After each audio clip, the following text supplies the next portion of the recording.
Next on America's Day at the Races, with a race under her belt, the stage where she just missed the wire, will Pincay deliver in today's 8th? Too Cool to Dance is her main threat. The Chad Brown trainee looks to collect her 2nd win at Belmont after breaking her maiden here last year.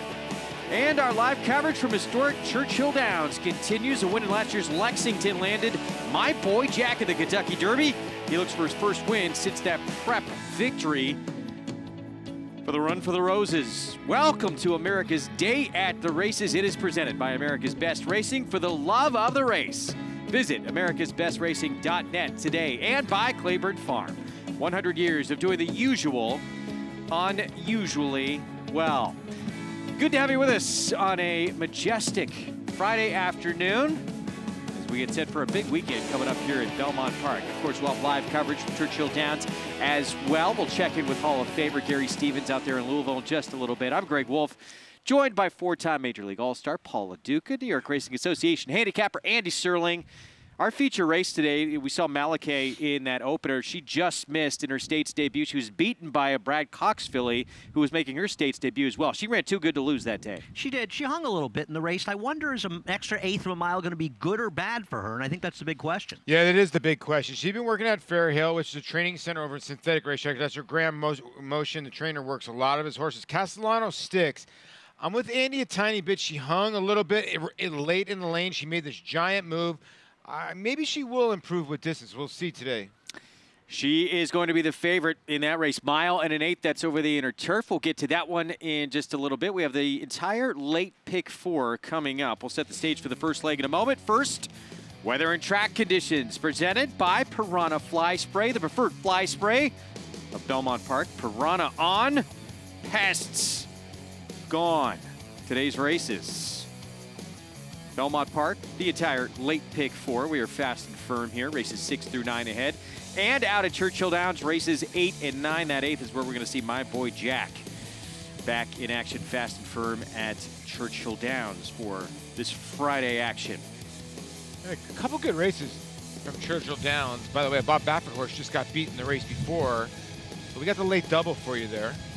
And my boy Jack, he's got to be one of the most over-bet horses in Derby history. I know, right? He actually ran pretty well. Very well. Like Very 6 well. to 1 in there. Yeah. A lot of guys named Jack in Derby, that is. Here's the start of the late pick 4 here at Belmont. So this is on the inner turf, 6 furlongs, an allowance optional claiming field. Right now, really proud. Christophe Clement, Rad Ortiz Jr. coming off a second, beat a length at Keeneland favorite. You know, it's funny. I ran to Christophe Clement earlier, and he didn't disagree when I said the concern for this horse is she necessarily a horse that wants 6 furlongs? Yeah, I wonder if she's better 5 to 5.5.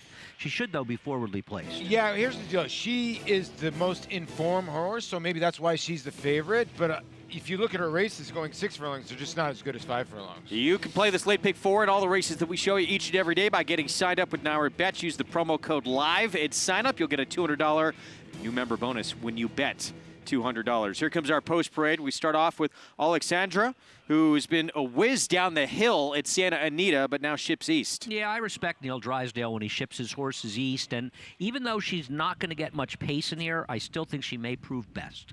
She is 3 to 1, daughter of Animal Kingdom. Here's China Rider, Kendra Carmouche for David Canizzo. All the deadheads are betting China Rider, likely using this horse as a prep. 7 of 5 favorite, so really proud. Second, beat by Mamanu in that race, who we know from out here, and did hold off a fast closing pastime. Maybe the track being fast, at least the turf courses have been fast, will help really proud, but the last furlong is going to be a test for her here. 15 to 1 here on Miss Marcella, who comes from Gulfstream. She is trying the turf for the first time, a potential speed horse. And this one's very interesting. Sweet by and by, 5 for 7 lifetime. She wins on any surface, seems like any distance. She's 9 to 5. And a likely heavy favorite by post time in here. She is a very cool horse, but is she suited to 6 furlongs in the turf? We will see. Her older sister, 4 for 4 on the Belmont turf. That's Enthusiastic Gal. Let's check in with Maggie Wolfendale. Thanks, Greg. And as you may be able to tell with my hair blowing here, pretty serious winds we're experiencing here at Belmont. Bit of a crosswind / headwind down the backside, so tailwind down the stretch as the horses are on the track here for today's 6th race, this turf sprint. We'll check in with the out-of-towner. That is number 1 in here, Alexandra, for trainer Neil Drysdale, who we're pleased to have here stabled at Belmont Park for the summer. And Alexandra, she comes out of those 6.5 furlong races at Santa Anita, and while she hasn't showed much speed in those, I can say she's very sharp pre-race. I mean, she was on the muscle in the paddock and even more so out on the track. She's a big, good-looking filly as well. I like what I'm seeing from her, and I think Neil Drysdale's brought horses over here that are well meant in these New York conditions. Next, we'll move on to the outside runner. That Sweet By and By, 5 for 7 lifetime. Doesn't really matter the conditions of the race. She just seems to show up, though her last one left a little to be desired. She will turn back in distance and switch surfaces. I've always liked this filly on the turf. She's got a flatter turf hoof. The only thing I'm concerned about is the distance a little bit. She just feels as though because she's such a big strapping type of filly that maybe 7 to a mile is more ideal, but we'll see what she brings to the table. Obviously, Steve Clisera is trying to get her year started once again. She does look pretty fit coming back off the layoff. Does she look 100% fit relative to the horses who have recency? Maybe not, but I like this filly. I like horses who know how to win races, and I'll be interested to see what she does coming back here. Greg? Oh, okay.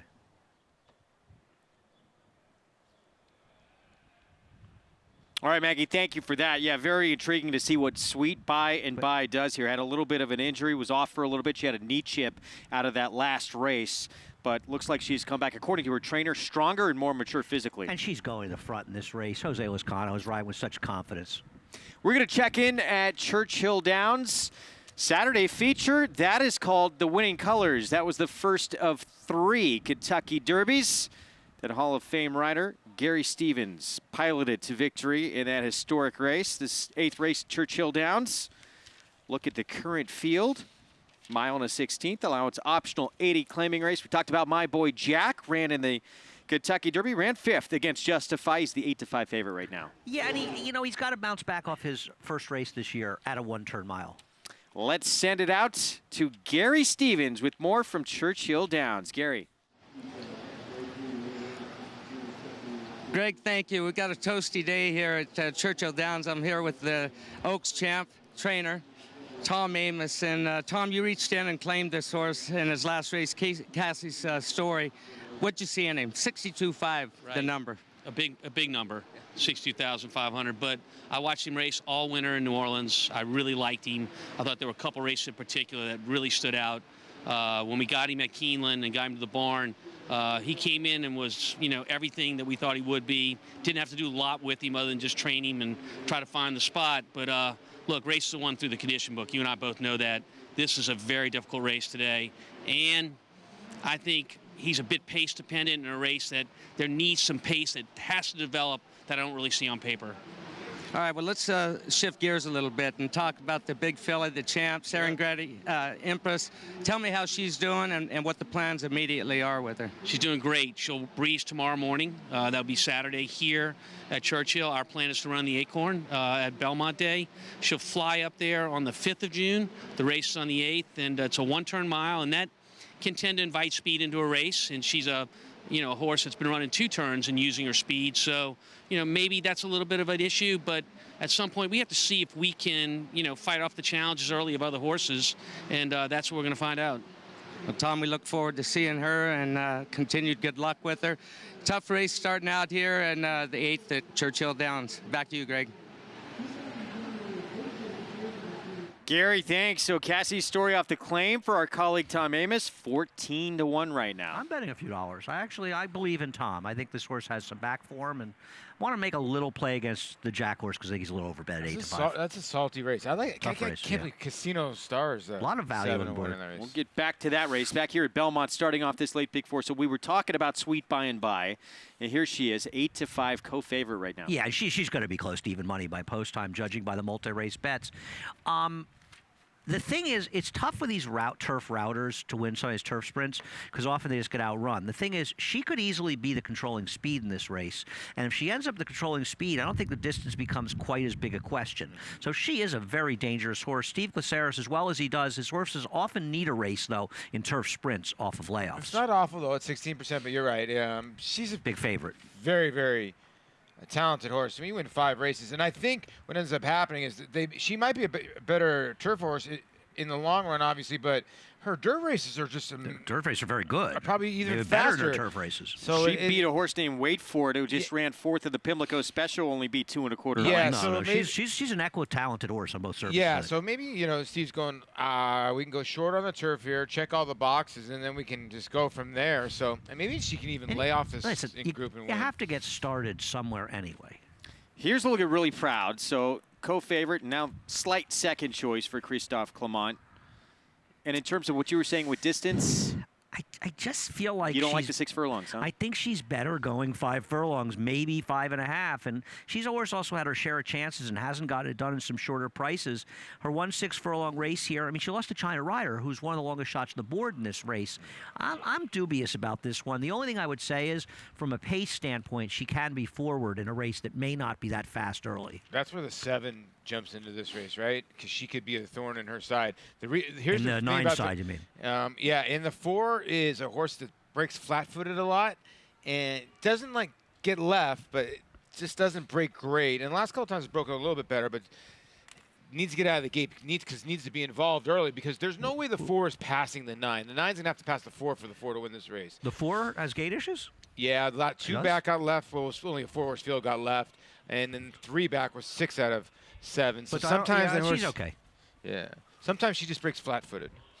Here's Alexandra. Every other race, she's been in the winner's circle, so that might make her due, at least since she's come to the States. But it's been a down-the-hill course where she's won, very different than what she's dealing with here. Yeah, and and she could be pace compromised. I'm still hoping she can overcome it, but she could very well be pace compromised. Sweet By and By. Back in New York.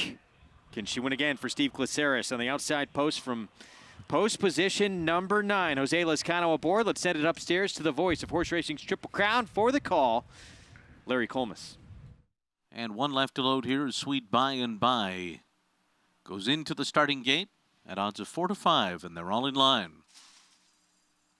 They're off.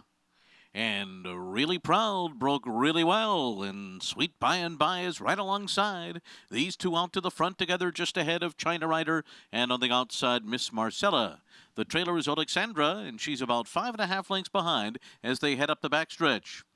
It is Really Proud on the inside, and Sweet By and By is right alongside of her. She's a neck back as they race for the far turn.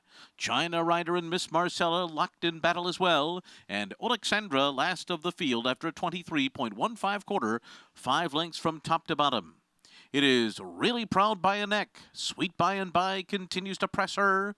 These two head around the far turn, a length and a half clear. And then it's Miss Marcella to the outside in 3rd. China Rider in behind horses now swings out 3 wide, and Alexandra is at the back of the pack and now being let loose as they come to the 8th pole, and it's starting to finish well while still not quite set down, and now she's really asked to roll. It's Really Proud, Sweet By and By. Alexandra's going to make a late bid after them on the far outside. It's Sweet By and Alexandra runs her down. Sweet By and By was second, and a well-timed ride there from Joel Rosario. And then came China Rider and Really Proud. We say it all the time. Look out when that man is rolling from behind to try and catch you. Alexander Joel Rosario comes and gets Sweet By and By. Have you ever seen a rider, Paul, that is as confident and right as often in these turf sprints with deep closers as Joe Rosario? There was no pace in the race, and we set it up here. He rode the entire race like he never thought he was going to lose. He won the race by cutting inside and not going outside the 7, who's basically dead right here. Look at him wait. 7 goes wide, and he gets a split right here. No. That's what wins the race. You're 100% right, Paul. Right in there, especially. Most guys would have gone outside, even outside the 3. Yeah. And that little bit, he knew the 3 would drop off. He didn't want to lose ground on the turn. He knew he could angle her out, and you're 100% right. That's exactly when he won the race. I can't believe this horse won this race because this racetrack has been playing fast. He went by, this mare went by 2 nice little horses here late. They went the half in 45. 45.27 the last half mile. And he was, what, 4 lengths behind? So he won his last half in about 44.3. Yeah, she flew home. I wonder what the final time is. 108.42. 108.42. Wow, she flew home. Yeah. 1.94 finish for Sweet By and By. First start back since September off a knee chip and surgery. Good starting point for her, but winds up a little bit short today. We're going to take a break in the action. When we return, the feature, Churchill Downs, My Boy Jack, back in action after competing in last year's Kentucky Derby. We'll have it for you when America's Day at the Races continues on MSG+.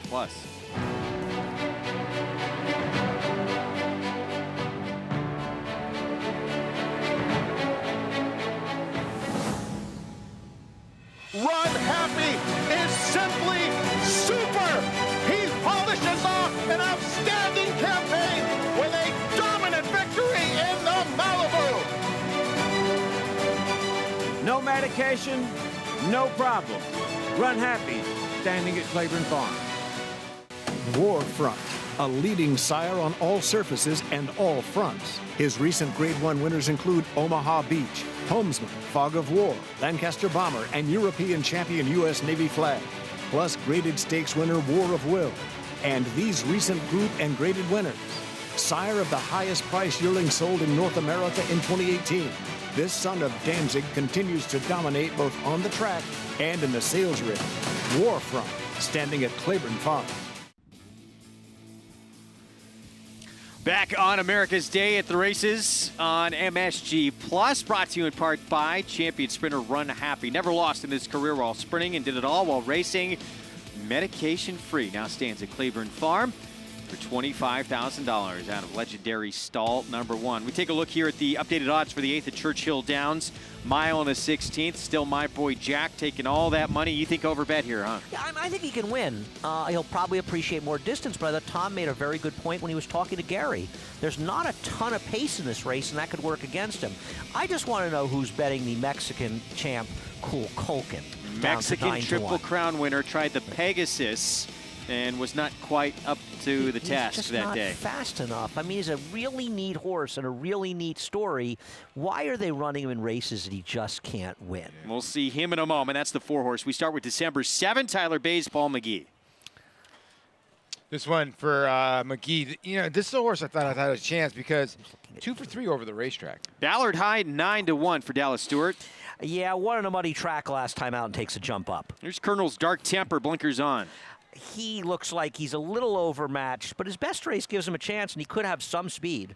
The winner of the Mexican Triple Crown. Here is Kukulkan, 14 for 15 lifetime. Yeah, he kept beating the horses called Kadinsky and Richard R.A. I wonder if he'd run against anybody else, but he's getting bet, and I think maybe because he could be speed in here, that's why. They see 14 of 15, I think, and they're confused. Hawacum at 7-1, Wesley Hawley. You know, I thought this horse was a little bit interesting if you run his best race.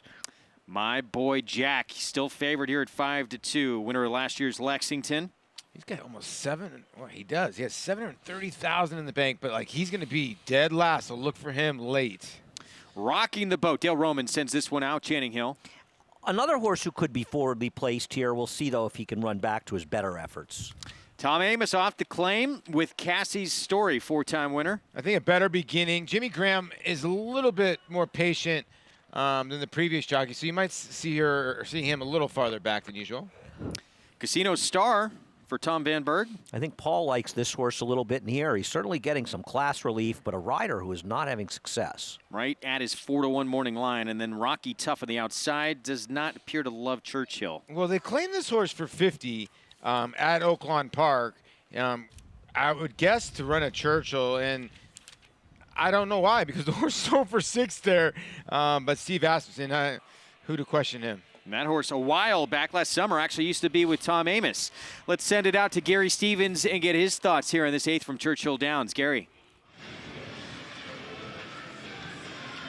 Thanks, Greg. I'm not too far different than what you guys are talking about back there in New York right now. The one horse December 7, he looks like the only speed. I think Tyler can get loose and dictate the pace early on. Casino Star out in the 7-post position. He's got a great spot out there, just stalking actually the 8. Got a great spot out there just stalking. He's tactical and he's versatile. If they're going slow, he's going to be a little closer. If they're going too fast, he's going to be a little bit further behind.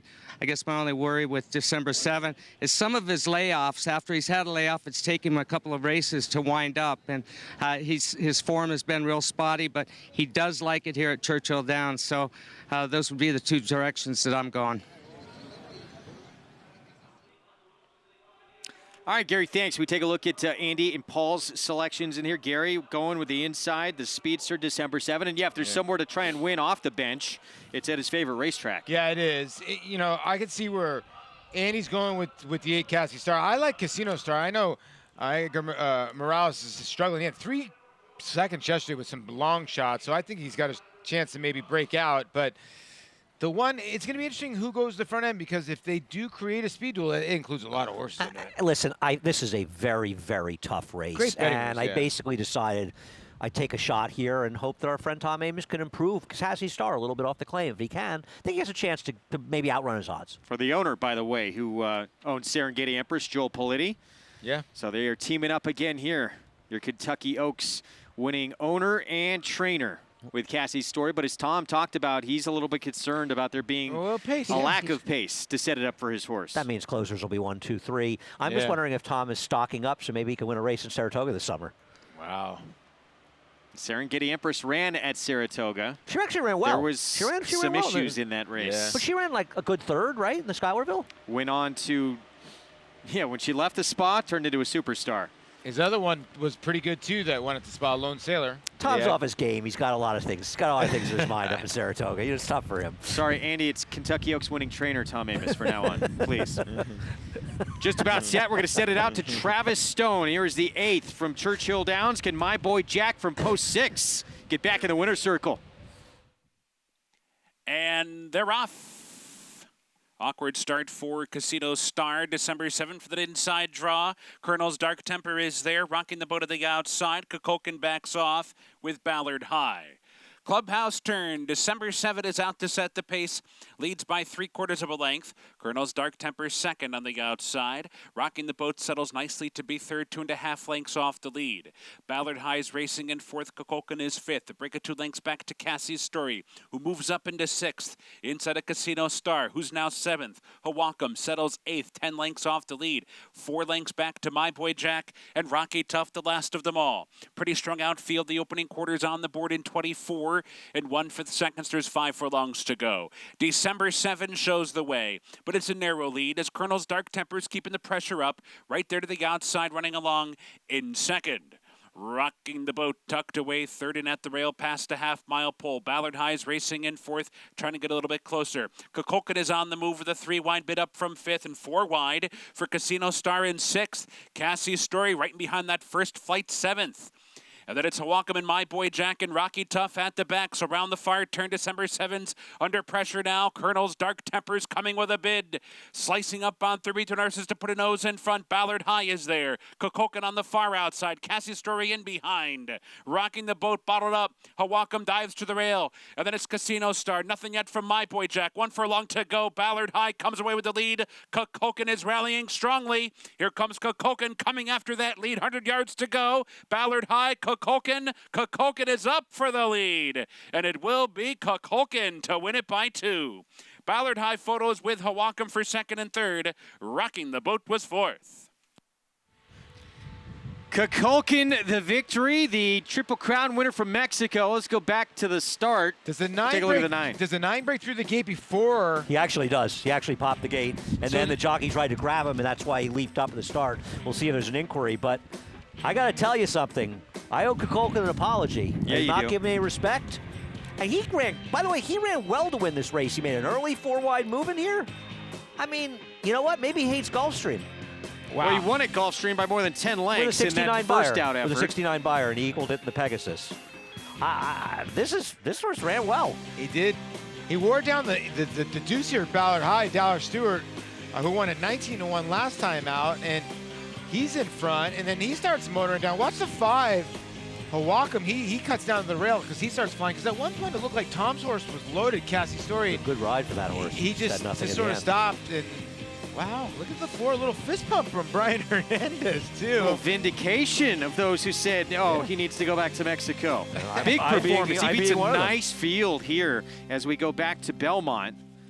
And Alexandra collects her 3rd win. I mean, this has got to be just a cool feeling when you know you have the one, and Joel Rosario hasn't even cocked the stick because he doesn't need to. That's what makes him so special. So right there, he goes left-handed a couple times to just get her home. Such confidence, too. You don't see him flailing the whip around. He rides with such confidence. He's a terrific rider. $7.60 on Alexandra, daughter of Animal Kingdom, with the win for Neil Drysdale, Team Valor, and Joel Rosario. As we take a look at the NYRA bets, late pick 5 follow along. Lucky Bet started things off. Alexandra, so formful so far, but we got a long way to go. Yeah, we do. Lucky Bet won by a pole, so it wasn't a lucky bet if you had that horse. But yeah, we still got 3 races to get through. All right, we will set the stage for race 7 when we return at 7 furlongs on the turf for New York bred. Stick with us. Much more coming up next.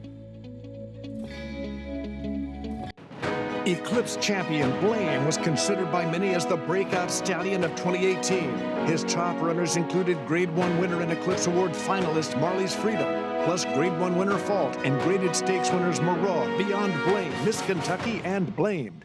His yearlings sold up to $500,000, and his sensational daughter Fault brought $1.2 million at the November sale. Outstanding results, outstanding value. Blaine, standing at Claiborne Farm. In the morning, I'm always looking for talent. With Always Dreaming, it was always about his athleticism. He's like a halfback. When he hit that hole, he exploded and hit another gear. In my experience, horses like Always Dreaming, they stamp their offspring with that ability. I'm racing with Bruno, and this breeding season, I'm always dreaming. So my name is Robbie Herzl. I'm the yearling manager here at Claiborne Farm, and we've got the first crop of Runhappies this year. Overall, I'm very, very pleased with them. So first we have a colt out of Rapid Repair. He's a really nice colt. Very happy with how he's come along as a yearling. So there was a lot of demand for the weanlings last year. They sold for over 6 times their stud fee, and we're really excited for the yearlings to come through the sales, and we're expecting big things from them. Runhappy, standing at Claiborne Farm. It's America's original sport, and no one covers it better than americasbestracing.net. From the sport to the lifestyle, the best races, horses, and destination venues, cocktails, gambling, fashion, and more. americasbestracing.net is a sport for you. Live it, love it, bet it.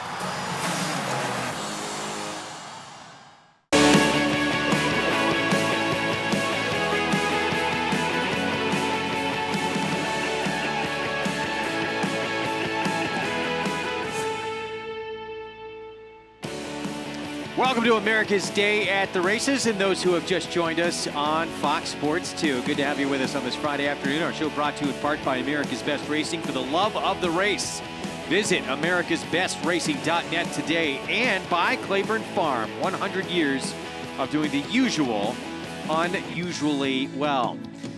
Beautiful Friday afternoon here as we get set for a big weekend coming up at Belmont Park. Greg Wolf alongside 4-time Major League All-Star Paul LoDuca, New York Racing Association handicapper Andy Serling. Our feature race will be on the turf today. That is in the 8th.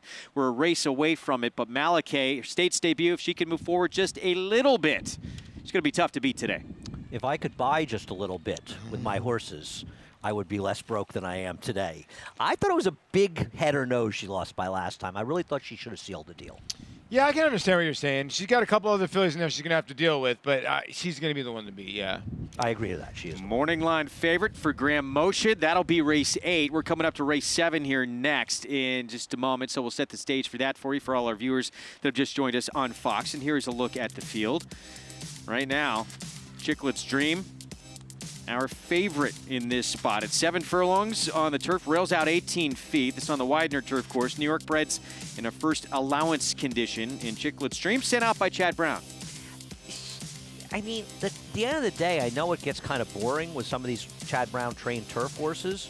She's just the horse to beat. She's no superstar, but she feels like she's a little bit better than these, and his horses are usually ready to go off layoffs. 4 seconds and 6 starts, Paul. No, I get that. I get a lot of that, but plus some horses that would have beaten she's this lost field. some good horses, and when you look at some of the other ones in here, Merlin's Muse, the 5, can she stretch out? That's the other horse in here that has kind of form that can beat her. And the only other horse, honestly, to me, is the 7, Shady, Shady, Shady.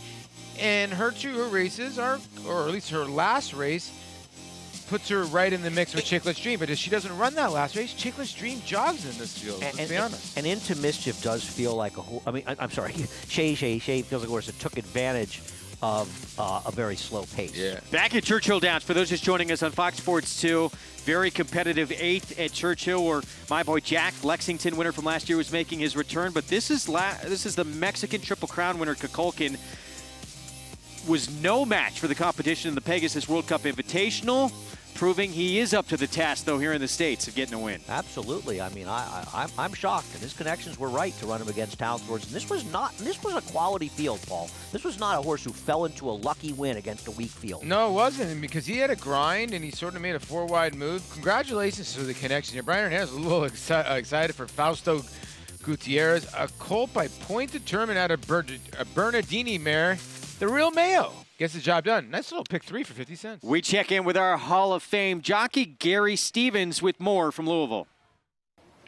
Thanks, Greg. Here with Brian Hernandez. Cuckoo Lan, the Mexican Triple Crown winner. What about him, buddy? What a cool horse. He was, he's one of those horses that he's won so many races that the whole way around there. I was just kind of up there on top of him, and he was telling me, hey, Jock, just sit back here. I got this. And the whole way around there, even at the 8th pole, he was kind of looking at the gates, and then when he went past the gates, he went on and he knew how to finish off those horses. It's just such an honor to be able to ride a cool horse like this that he's done all he's done in Mexico and to come here and show he can compete. Yeah, it is. It's beautiful. I stood here at the 16th pole, and he was reaching when he came by me and looked like he was still accelerating. I talked to the trainer, and he mentioned Stephen Foster. He wanted my opinion. I said, yeah, go on with it. He looks like he's looking for more ground. Is he a Foster kind of horse? Yeah, you'd have to think so. I mean, with all the accomplishments he's done there, and then this was a solid 3 other than today. You got to count this as a grade at stake, really, with the horses we've had here today. So you have to go into Foster and give him a chance. I love it, and congratulations, Thanks. Brian. Enjoy the rest of your day off, and we'll talk to you guys in a bit. Gary, thanks. I'm excited to see where Kukulkan goes next. Stephen Foster, I guess. That's what he just said. The Foster, I guess. I thought he said I'm going to go have a large Foster and celebrate the win. Well, it's a tough spot for him. That would be a very tough spot. You got to look there at Foster. Javier Castellano talking over instructions here for this 7th race coming up. He will be on board the current favorite, Chicklet's Dream. Let's send it downstairs for a paddock report to Maggie Wolfendale. And that's who will start things off with. Daughter of City Zib coming back for her 4-year-old debut, Chicklet's Dream for Chad Brown. Now, I like back to the 7 furlongs. You look at this filly's pedigree, you see City Zib out of the very proficient turf sprinter in Karakoram Electra. So I have no problem with this distance. The thing is, though, is from 3 to 4, she hasn't done much changing. She hasn't filled out at all. She's still a smaller, slighter built filly. But then again, with that being said, it is an indication of her being extremely fit as she's gotten on her toes since coming on to the walking ring. Next, we'll move on to another layoff runner. Draws in big price on number 13, Love and Love, rightfully so. Her 2-year-old form looks very slow, but she's done very well from 2 to 3. She's really grown, filled out. I love what I'm seeing from her, and we saw Mike Maselli win with a turf horse coming back off a layoff earlier in the card. Don't know if lightning will strike twice, but I really appreciate how well this filly has done in the interim. Moving on to number 7, Shady, Shady, Shady. Second start back off the layoff. Last time out, she was completely washed out, and that's usually an indication of a horse that's not necessarily ready to put forth their best effort as far as fitness, but she ran incredibly well. As Andy said, she did dictate a slower pace, but not washed out at all today. Looks fitter, looks stronger, looks really good heading into this second start of 2019. And then if you want some recency, well, that would be with number 11. That's Quest Tech. As 2 back, she ran very well in a turf sprint. And I even think, I know she got run down that day, but I almost think in a weird way, looking at her physically, the 7 furlongs might be a little more ideal. She looks sensational here. Yes, her last race, you expected her to put forth a little more, but then again, maybe she doesn't like the sloppy track anymore. Sometimes when horses get older, they appreciate one surface more than the other, and I think she appreciates getting back to the turf here, Greg. Maggie, thank you very much. So Maggie liked what she saw from Shady, 5-1 on the board. We were, Paul and I like this filly. We'll see. She's lightly raced, making her 4th start. Listen, she ran well last time. There is no doubt, Paul, you're right. What she ran last time is going to be the one thing that I worry about is that was a race where the pace just completely held together, and I think it might have dressed up her performance, but I can't argue that she ran well last time. Here comes our post parade for the 7th race. And we start things off with Anne's song. Kendrick Carmouche in her only turf try. It came 2 starts back, and it was a win. Yeah, I mean, she's done nothing wrong over the turf, and you take that as it will. I mean, 9-1, I see her a little bit less than that. I think she'll come down. Here's the 5 Merlin's Muse, 3rd off the bench for trainer David Donk. Has to stretch out to 7 furlongs and get herself in the winner's circle, but she's talented enough to be a factor. Jaded Lady, interesting. She has faced some tough company on the turf for Jeremiah Englehart. Yeah, she's faced some grade 3 company and sprinting. Now she's going to stretch her legs out a little bit. It's fillied by Shanghai Bobby. She could be the sneaky horse, and she's getting bet a tiny bit here. Here is Shady for Michelle Nevin. She's lightly raced, and her last race was her best yet as she cuts back in distance. Birthday Gift, long shot, 20-1 Rajiv Mirage for Patrick Kelly. Well, one time she went 7 furlongs. She didn't show much of a yielding track, but her debut was good, and that was the only time she's ever been over a fast strip, and I still think this is playing pretty fast. I get it 20-1, but maybe in the Super. Here's the favorite, 7-5, Chicklet's Dream for Chad Brown. Listen, she has those 4 seconds that Greg pointed out, but she's faced some tougher company, and she's just the logical horse to beat for a tough barn. Tradable, 29-1, makes an equipment change with blinkers on. First 2 races of her career were really good, and she's just sort of gone south since then. I know that she tried a different company, an open company. Maybe she can get back together with the blinkers. Quest Tech, she's quick. She got helped a little bit with the 12 coming out as well next door. She looks like the controlling speed to me, Greg, and she's a big price. We'll see if she's good enough. And they also eligible who draws in with a scratch of the 12. Here is Love and Love, Dylan Davis, Mike Maselli. Her trainer, Mike Maselli, has a win at a big price this afternoon, but she'd have to improve. So 17-1 there outside on the also eligible. I know you like the favorite here, but still 7-5. Do you think a little bit short on this horse? It's the curse of Chad Brown, yeah. Right? And especially in the turf. But any of them, they're all a shorter price. He should be. The amazing thing is how good his stats are from an ROI perspective, considering how overbet his horses are, which sometimes says to me, maybe they're not as overbet as they seem. But listen, every one of us is looking for better prices, and you're just not getting with Chad. We're going to take a break. We're 5 minutes away from the 7th. We're going to look ahead to the Paradise Creek when we come back, named after this superstar whose 1994 campaign earned an Eclipse Award.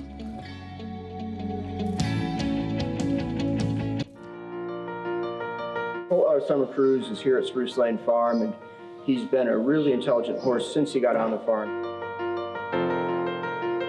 He's just got great balance and presence. He's got a really good mind, and he does everything that we like to do so far. The plans with this colt are probably to take him to Saratoga or to Keeneland Book 1 or 2. He fits those. We paid $250,000 for him, so he was an expensive horse, but that's where he belongs. Runhappy, standing at Claiborne Farm. Tom Durkin letting you know New York breds start with an advantage. At the sales, buyers pay up to 7 figures. And there's over $2 million in stakes money limited to New York sired horses in the New York Stallion Stakes Series, like the Park Avenue for 3-year-old fillies. Newly minted wins it for fun. For fun and money. The winner's share generates an additional $55,000 from the New York Breeding Fund. Funny Guy's gonna do it. Funny Guys win in the Times Square division generates the same money. So get with the program at nybreds.com. An undefeated graded stakes winner on the track, Algorithms was the nation's #1 sire of 2-year-olds in 2017 by percentage of winners. His top runners include Rich Mommy, winner of the Grade 3 Sugar Swirl, multiple stakes winner and graded stakes performer Recruiting Ready, Stakes winner and graded stakes performer Vanish, and recent stakes winners Taylor Spirit and Tracy Racing. In the ring, his 2-year-olds have brought prices up to $300,000. Algorithms, standing at Claiborne Farm. Back on America's Day at the Races, our show brought to you in part each and every day by Claiborne Farm. 100 years of doing the usual, unusually well. Getting set for race 7 coming up. We're just 2 minutes to post, and the 6-5 favorite remains Chad Brown's daughter of City Zip, Chiclet's Dream, with Javier Castellano on the iron. She's making her 4-year-old return to the races. We were talking about our owner, Bill Lawrence, just bought one of the sales toppers down at the 2-year-old sale for over $700,000 into Mischief. And, you know, even though she's got those 4 seconds, 2 of them were behind Lovely Lala, who's also in Chad Brown's barn, and we saw her the other day, who's pretty good and would be a tremendous favorite in this field. Yeah, and when you look at the rest of this field, do they really want to go the 7 furlongs where you know she does? Somebody here is going to maybe stretch out. Here's Shady, Shady, Shady. She's cutting back in distance. To me, she's the main threat to the favorite. I like that cut back, too, from 1 mile and a 16th here for her second start of her 3-year-old campaign. Let's check in with Maggie. Here with horses making their way to the gate. Guys, want to check in with one more layoff runner returning for Jeremiah Engelhard. That's number 6, Jaded Lady. Now, I think they got a bit ambitious considering that this horse was owned and bred by Sequel Thoroughbreds. I mean, they're more in the business of breeding horses slash the 2-year-old sales and pin hooking. So I think just trying to get some black type. Now they're being realistic as she comes back here as a 3-year-old. She's done well physically. She hasn't grown much, but that's fairly typical of what I see from these Shanghai Bobbies. She's mentally matured a bit too. Shanghai Bobbies can also be a bit hot-headed, and she seems as though she's kind of chilled out a little bit, which I appreciate. I don't love her here. I mean, like I said, I'd almost rather take a big price on the 13 coming back, who's done really well physically for an underrated trainer in Mike Maselli, than taking Jaded Lady coming back, because she will obviously have to improve as well. But guys, Shady, Shady, Shady, she keeps ticking all the boxes. She'll be my pick here. All right, so Maggie going with a 7. From a look standpoint, the also eligible at a number 22-1. Hey, why not? Mike Maselli looking for a double on the day. And Dylan Davis, too. So, you know, this horse's first race was okay. Second race, not much. And then when they stretched her out in her last race in October, it was good. Now, obviously, you don't want a filly to go to the sidelines since October, but listen, she's a huge price. I'm not knocking huge prices. She's going to have to improve she's gonna have to dramatically. Improve. And the truth is, she shouldn't have won her last race, because Honorable Rosie, who finished 3rd in there, was actually much the best in a terrible trip. It's 22-1 from the outside. That post position shouldn't do her any favors either. Well, she can see them all on the outside. Not, you know, it's pretty much a straight run down the backstretch. Not a real huge disadvantage. And you know, this one right here moving in 11-1. The only time she's tried the turf, she got up. She was a winner. She broke her maiden. The other 16 starts have not gone as well. She is definitely better in the turf than the dirt, but she's not good enough to win here off that race, at least in my opinion. 12-1 if you're willing to gamble that she takes a step forward here, but even money, wow, on Chiclet's Dream. That is the power of these connections. Chad Brown, Javier Castellano, William Lawrence, trying to win off the bench at that short number with all those second place finishes. She'll break from post 9. Can Chiclet's Dream collect the second victory of her career? Let's send it upstairs to the voice of horse racing's Triple Crown for the call. Here's Larry Collmus. Quest Tech will be the next one to go into the starting gate here, and that leaves Love and Love to complete the line. Goes in. They're all in line. They're off. And it is Jaded Lady who comes out sharply with Quest Tech on the outside, away running in second. And then it's Chiclet's Dream third on the outside. Merlin's Muses on the rail. Birthday Gift between those two. Then Love and Love sixth early on and outside of horses with 5 lengths to make up. And just in behind them are Shady, Shady, Shady, Tradable, and Song on the inside. So they're pretty tightly packed here. 6 lengths from top to bottom, heading up the backstretch with Jaded Lady leading the way. 22.68 the quarter. Quest Tech a neck back on the outside second. Merlin's Muse, Birthday Gift, and Chiclet's Dream outside of them, racing 5 lengths off the lead, moving into the far turn. Then it's Song, followed by Shady, Shady, Shady, and 2 lengths more back to Tradable, and the trailer is Love and Love. Around the far turn, and it is Quest Tech on the outside, grabbing the lead from Jaded Lady. 45.29 was the half mile. Merlin's Muse is third, 2 lengths off of them, coming 3 wide. And then it's Birthday Gift, followed by Shady in between horses. And they're into the stretch. It is Quest Tech in front. Merlin's Muse on the outside comes on second. Jaded Lady is down toward the inside. Shady's trying to put it a bit, and then Birthday Gift and Chicklet's Dream on the far outside is trying to get involved late. She's coming down the center of the turf course. Merlin's Muse, Chicklet's Dream, and Shady, Merlin's Muse. Merlin's Muse won it from Shady, Chicklet's Dream, and then Jaded Lady. Merlin's Muse with the win. David Donk, John Velasquez. It was nearly won by Chicklet's Dream, the favorite, one of the most awkward trips I have ever seen in a race. I don't think I've ever seen Javier Castellano ride a horse like that. I don't know what was going on. Yeah, obviously something went wrong. In general, Merlin's Muse, let's give her some credit. John Velasquez in the right place, the right time, and keeping her close to the pace as opposed to dragging her back and getting that clear run helped her get it done. No excuse for Shady. But once again, guys, I don't know. Javier looked almost like he was easing her. The favorite, Chicklet's Dream, very strange, Paul. She was dropping back at the turn. Like, you're right, she was getting ease, and she loses the whole race by a head. When Javier looked like he was going to pull her up, then he hit her. She took off again.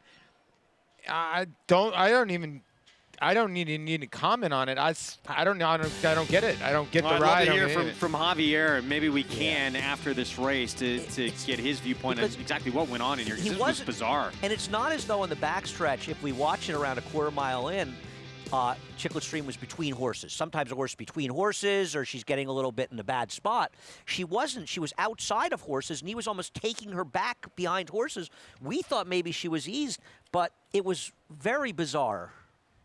Like very, very difficult to handle for Javier, and then she swung outside, back inside, all over the place. We'll get back to Belmont in a moment. This is the finale from Churchill Downs. Race 9, maiden claiming event. I'm all in here. And Shanghai Superfly right now is the 2-1 favorite. That's your nickname, in this race. Greg. Used to be. Mile and an eighth on the turf here, 75,000 maiden claimer. Let's go to Gary Stevens. Thanks, Greg. I'm here with Eddie Keneally. He's been on fire at this young meet with 6 winners already. You've got Snap Hook in here, taking a drop-in class for the first time today, 75,000. There's a number of them in here that have. My question for you, his best race was from well off the pace. He'd been laying closer in his other 5 races. What'd you tell Corey? I'm going to leave it up to Corey. There's not a lot of pace in this race today, and we got a good outside post, so I think he's naturally going to be one to put himself a little closer into the race. So I think he'll be outside, stalking the leaders or on the lead. I think he's going to put himself into the race. The extra distance today will help this horse, so we kind of like him in here. Good to know. Got a class drop, got the right jock aboard, should get the right pace scenario. So good luck, Eddie. We appreciate it. Yeah. Back to you guys. Thank you.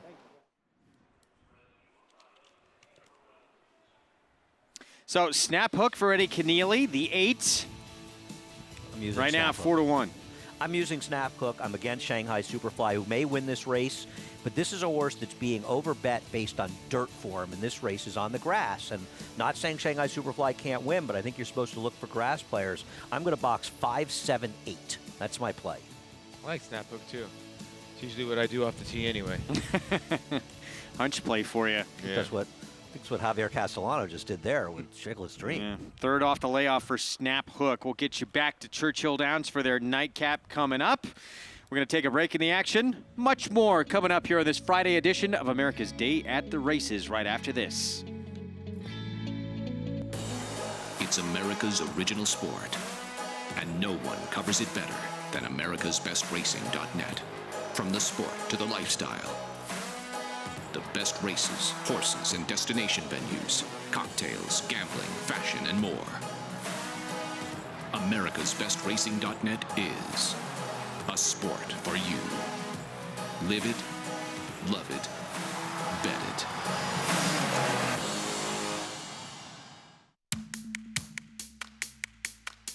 It's a natural thing that you upgrade some of your mares, your younger mares that you think have big potential. Due to the stallion roster is so big and high class, it helps you to take a mare on a certain level up to the next level. We breed a fairly high number of mares over there every year, and it's very easy for us to find 2 mares to breed to their stallion roster for sure. On a certain segment of our mares, it does have a big influence. It's an easy choice for us. This successful son of A.P. Indy has sired 6 millionaires, including Eclipse champion West Coast. This year, Flatter is adding even more stakes winners to his outstanding record at stud. In the auction ring, Flatter topped the 2018 Fasig-Tipton July sale with a $520,000 yearling. And this year, his juveniles have sold up to $375,000. Success on the track, success in the ring. Flatter, standing at Claiborne Farm. Runhappy was the fastest 3-year-old sprinter of his generation.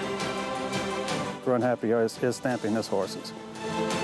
They all got great necks, great hind legs. They all got a good walk, and this colt moves very, very well. Very smart. He hasn't turned a hair since we had him. First day we turned him out, he was very, very gentle in his paddock and did everything right. He's got an exceptional pedigree. Runhappy, standing at Claiborne Farm. Back on America's Day at the races, and Paul LoDuca, tell me you made a trip here to the Louisville Slugger Factory. Yeah, I got a model, the PL16. You're allowed to go in there when you actually sign a contract with Louisville and then Louisville Slugger, and you can go check out your bat. Yeah, my bat's hanging up in there. 134 years of making bats. Yeah, pretty cool. Must-see tour and trip if make it They'll out make to the your Louisville own area. bat too. Yeah, pretty cool. And they have a lot of simulated stuff. Like you can go in there and face Roger Clemens, like simulated. No, thanks. How'd you do? How'd you do? All right. It's a really cool factory. It's a really cool, fun place to go to. Did you play against Clemens? Yes. My only career Grand Slam off Roger Is that Clemens. true? Yes. That's awesome. Yeah. Wow. Yeah. That's pretty humble of you, by the way. Or did you get his name in there hoping one of us would ask? Yeah. Did he throw a sawed-off bat at It you? was actually a split finger. No. But I would have charged him out for that. That was Mike Piazza, actually. Well, you would have charged him out for anything. Who are you kidding? Got the nightcap from Churchill coming up. Let's check in again with our Hall of Famer, Gary Stevens. I actually liked the story that I was hearing from Paul. Really? A Grand Slam off of Roger Clemens? I couldn't hit one of the fastballs out of the Louisville Slugger thing. I don't care how slow it was going. But one of the horses that really caught my eye in here is the 5-horse, Tell Your Daddy. He's Biscat Daddy, and he's gorgeous, man. He got a big old barrel on him, big rear end. He was very composed in the paddock. He's only had 2 outs. He ran 5.5 furlongs earlier this year in March at Fairgrounds, came back, ran on a sloppy racetrack. He looks like a horse visually that can get the mile an eighth, and I just love the way that he looked in the paddock, and he's getting action right now at 5-1 with Adam Basicha aboard Bachiza, and I'll take the 5-7 exact cold. Back to you guys. I like that confident play from Gary Stevens. So the 5, Tell Your Daddy, 6-1 right now. Son of Scat Daddy, and debuted sprinting on the turf at the Fairgrounds. We'll see how this one handles going longer on the grass. Bad news for Gary. I like this one, too. You know, I'll tell you one thing about this one. If you watch this one's debut, if you like gallops outs, this horse's only turf race, he galloped out very, very strongly and had a bit of a trip that day. And I think that's why his connections wanted to stretch him out in the turf the next time, and they had to settle for an off-the-turf race. Yeah, I like Snap Hook. I also think the 9 is the other horse in here, the Landeros and Ian Wilkes horse. Really? I thought those races were okay. All right. And in full fields, and they usually are live at Churchill. Shanghai Superfly, however, from post 4, trying the turf for the first time for trainer Kenny McPeak with Julian Leperoux. Now drops down to 5-2. Squarely the one to beat, according to the public. Paul, you know, I'll let you check on this. Betting against horses in these races that are being bet in turf races based on dirt form, first time in turf, it's just a bad betting proposition, win or lose. The thing about it is this horse is 42-1 and inside of a gold case mare. That's all sprint, Texas I don't want any part of this horse. I'm with him. Let's see how it plays out. Shanghai Superfly again from post 4. Travis Stone with the call. Here is the nightcap from Churchill Downs. Who's your favorite? The last one. Goes in. They're in the gate.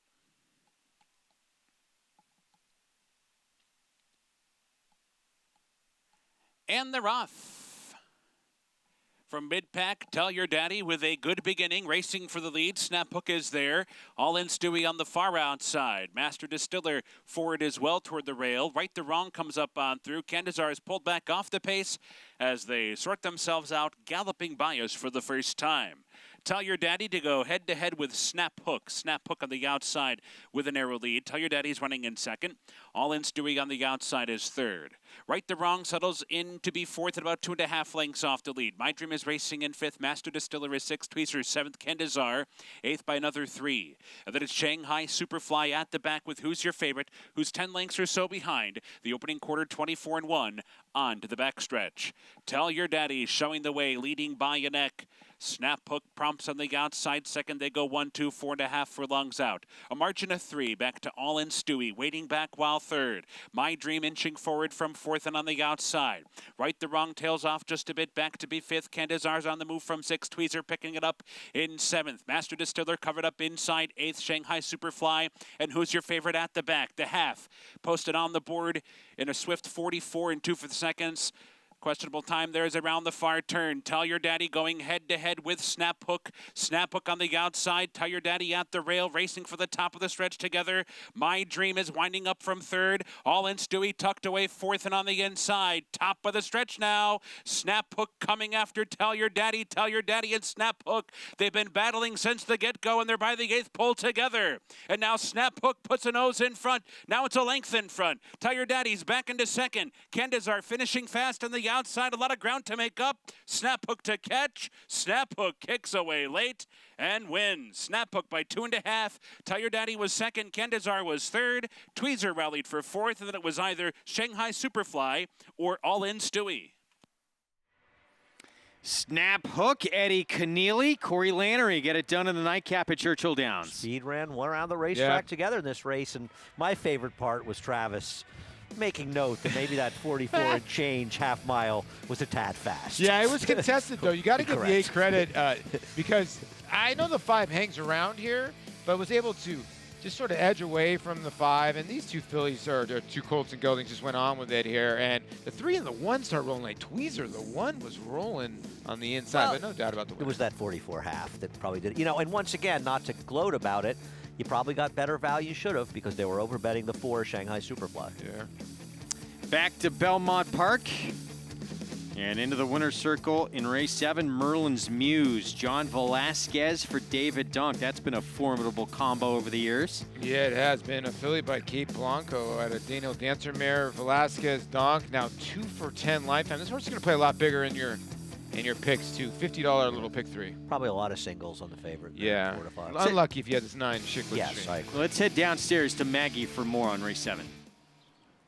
That's right, guys. As you were mentioning, Chiclet's Dream, the favorite in that race, very difficult to handle. We saw her finishing the race, actually flying home on the outside fence. Not really where you want to be. Would love to find out the Trackist info for how much ground she covered more than the eventual winner. But catching up with her jockey, Javier Castellano, first he said it started in the gate. He said, I've never been in a horse that misbehaves and dances around so much that actually does break on top. He was actually scratching his head how well she broke considering the way she stood in there. And then she was lugging in a bit. He went to lugging out, correct her. She goes in, and she's just really difficult to handle. So I think at the top of the lane, he just dropped the reins and let her be, and that's when she kicked it in, and he got to ride her a bit. But also talking to Chad's assistant, Whit Beckman, he says it's the same thing in the morning with this filly. She is her own worst enemy. So we'll see if Chiclet's Dream can come back for her second start of 2019 a little better behaved, guys. So a little bit of work to do with Chiclet's Dream. It looks like ahead of her second start of her 4-year-old campaign as we take a look at our NYRA Best Late Pick 5 follow along. When I watched the replay a little bit closer, she was lugging out a little bit, and then at the turn, Javier hit her right-handed. So her mind was not into it. When he hit her right-handed, she took off again. So I think her mind wasn't into it, and I think Maggie's right. Her next start, she's going to be okay.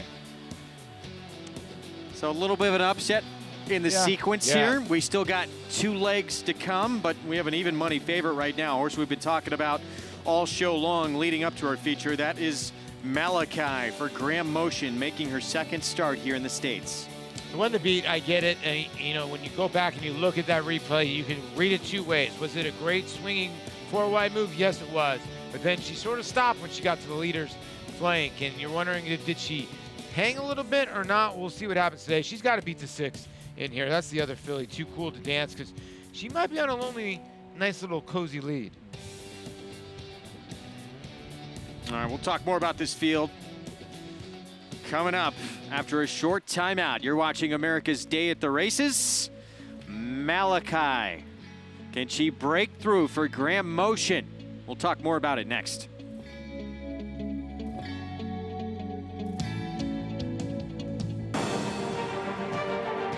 Not since Danzig has a stallion seen this much early success.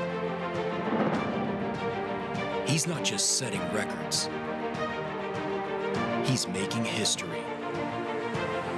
The best started stud ever. Uncle Mo, the momentum continues. It's America's original sport, and no one covers it better than americasbestracing.net. From the sport to the lifestyle, the best races, horses, and destination venues, cocktails, gambling, fashion, and more. americasbestracing.net is a sport for you. Live it, love it, bet it.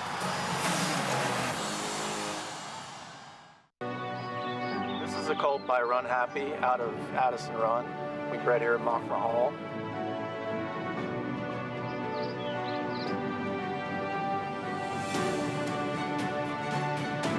Well, he's a big, strong, good bone, big old hip on him. Moves really well. Has that kind of big cat-like walk when he just relaxes and gets rolling up and down the lane. Runhappy, standing at Claiborne Farms. You're watching America's Day at the Races on Fox Sports 2 and MSG Plus. It's brought to you by America's Best Racing, the go-to site covering the sport and lifestyle. Visit americasbestracing.net today.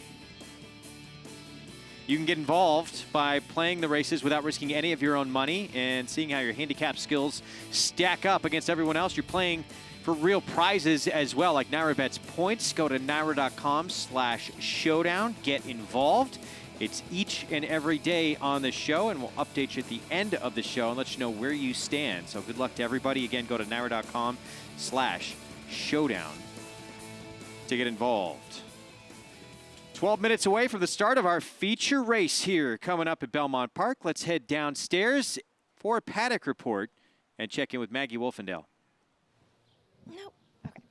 Thanks, guys. And we'll take a look at number 1, Malachi. I've heard varying reports how to pronounce this one, and it's not as if we can really watch and figure out how to pronounce it in our German races. But anyway, this Grand Motion trainee comes in, and she's going to try a 1.125 miles, 9 furlongs for the first time. And while physically, overall, I love what I'm seeing. She's dappled head to toe. She's really well conditioned, a solid-looking runner here. The 1.125 miles might pose a bit of a problem. I don't know if she gets better as the distances get longer. And I was talking to Bradley Weisberg, who does a lot of work for Maddocket Stable and the Hyder family, and he said they did buy her with the intention of her being a proficient miler. So I'm a little concerned about the 1.125 miles too for her. As we'll check in with the layoff runner in number 2, Goodbye Broccoli, for Phil Serpy, and she's certainly a venerable New York bred. I know her last race wasn't great, but she's coming back here, and she's had some good races in the past that make her a bit of an outsider's chance. But I love the way she comes back here as a 4-year-old. For a cosmonaut, they're usually kind of one-sided, very narrow. She's really filled out, and she's really starting to develop and hit that peak physicality, and she's sharp in here. She's nicely on the bridle. Like I said, maybe she's not as good as many in here, as this is a fairly deep field. I can make cases for a lot of them in here, but I really love the way that she's come back off the layoff for Phil Serpy. And then towards the outside, honestly, number 7, Salsa Bella, she just grabbed my attention. She looks a bit slower on paper compared to some of these, but she goes out for fairly powerful connections, and I think she looks fantastic as she is second off of that extended layoff, second start for the Jorge Abreu barn. Maybe she's not as good, but she looks as though she's heading into this one very, very well. Greg? All right, Maggie, thank you very much. Look at Manny Franco. This horse, very intriguing, I thought, in here. Salsa Bella, 6-1 for Jorge Abreu. She should have won her last race. It wasn't Irad Ortiz's fault. In fact, Igardi gave her a very good ride. He was saving ground. He just got caught behind horses, and the whole race developed in front of him. By the time he got clear, it was just too late. The problem is it was an inferior field to this one, and even if he won that race, he wouldn't be eligible for this race. But even if she had, would she be good enough to win here, Paul? Well, she's pace dependent too, right? She's going to need some pace, and the 6 is maybe just better than her and faster than her early. So there's two things where you have to worry about. But I'm with you, as in she probably should have won last time out if she would have gotten some room, and she might.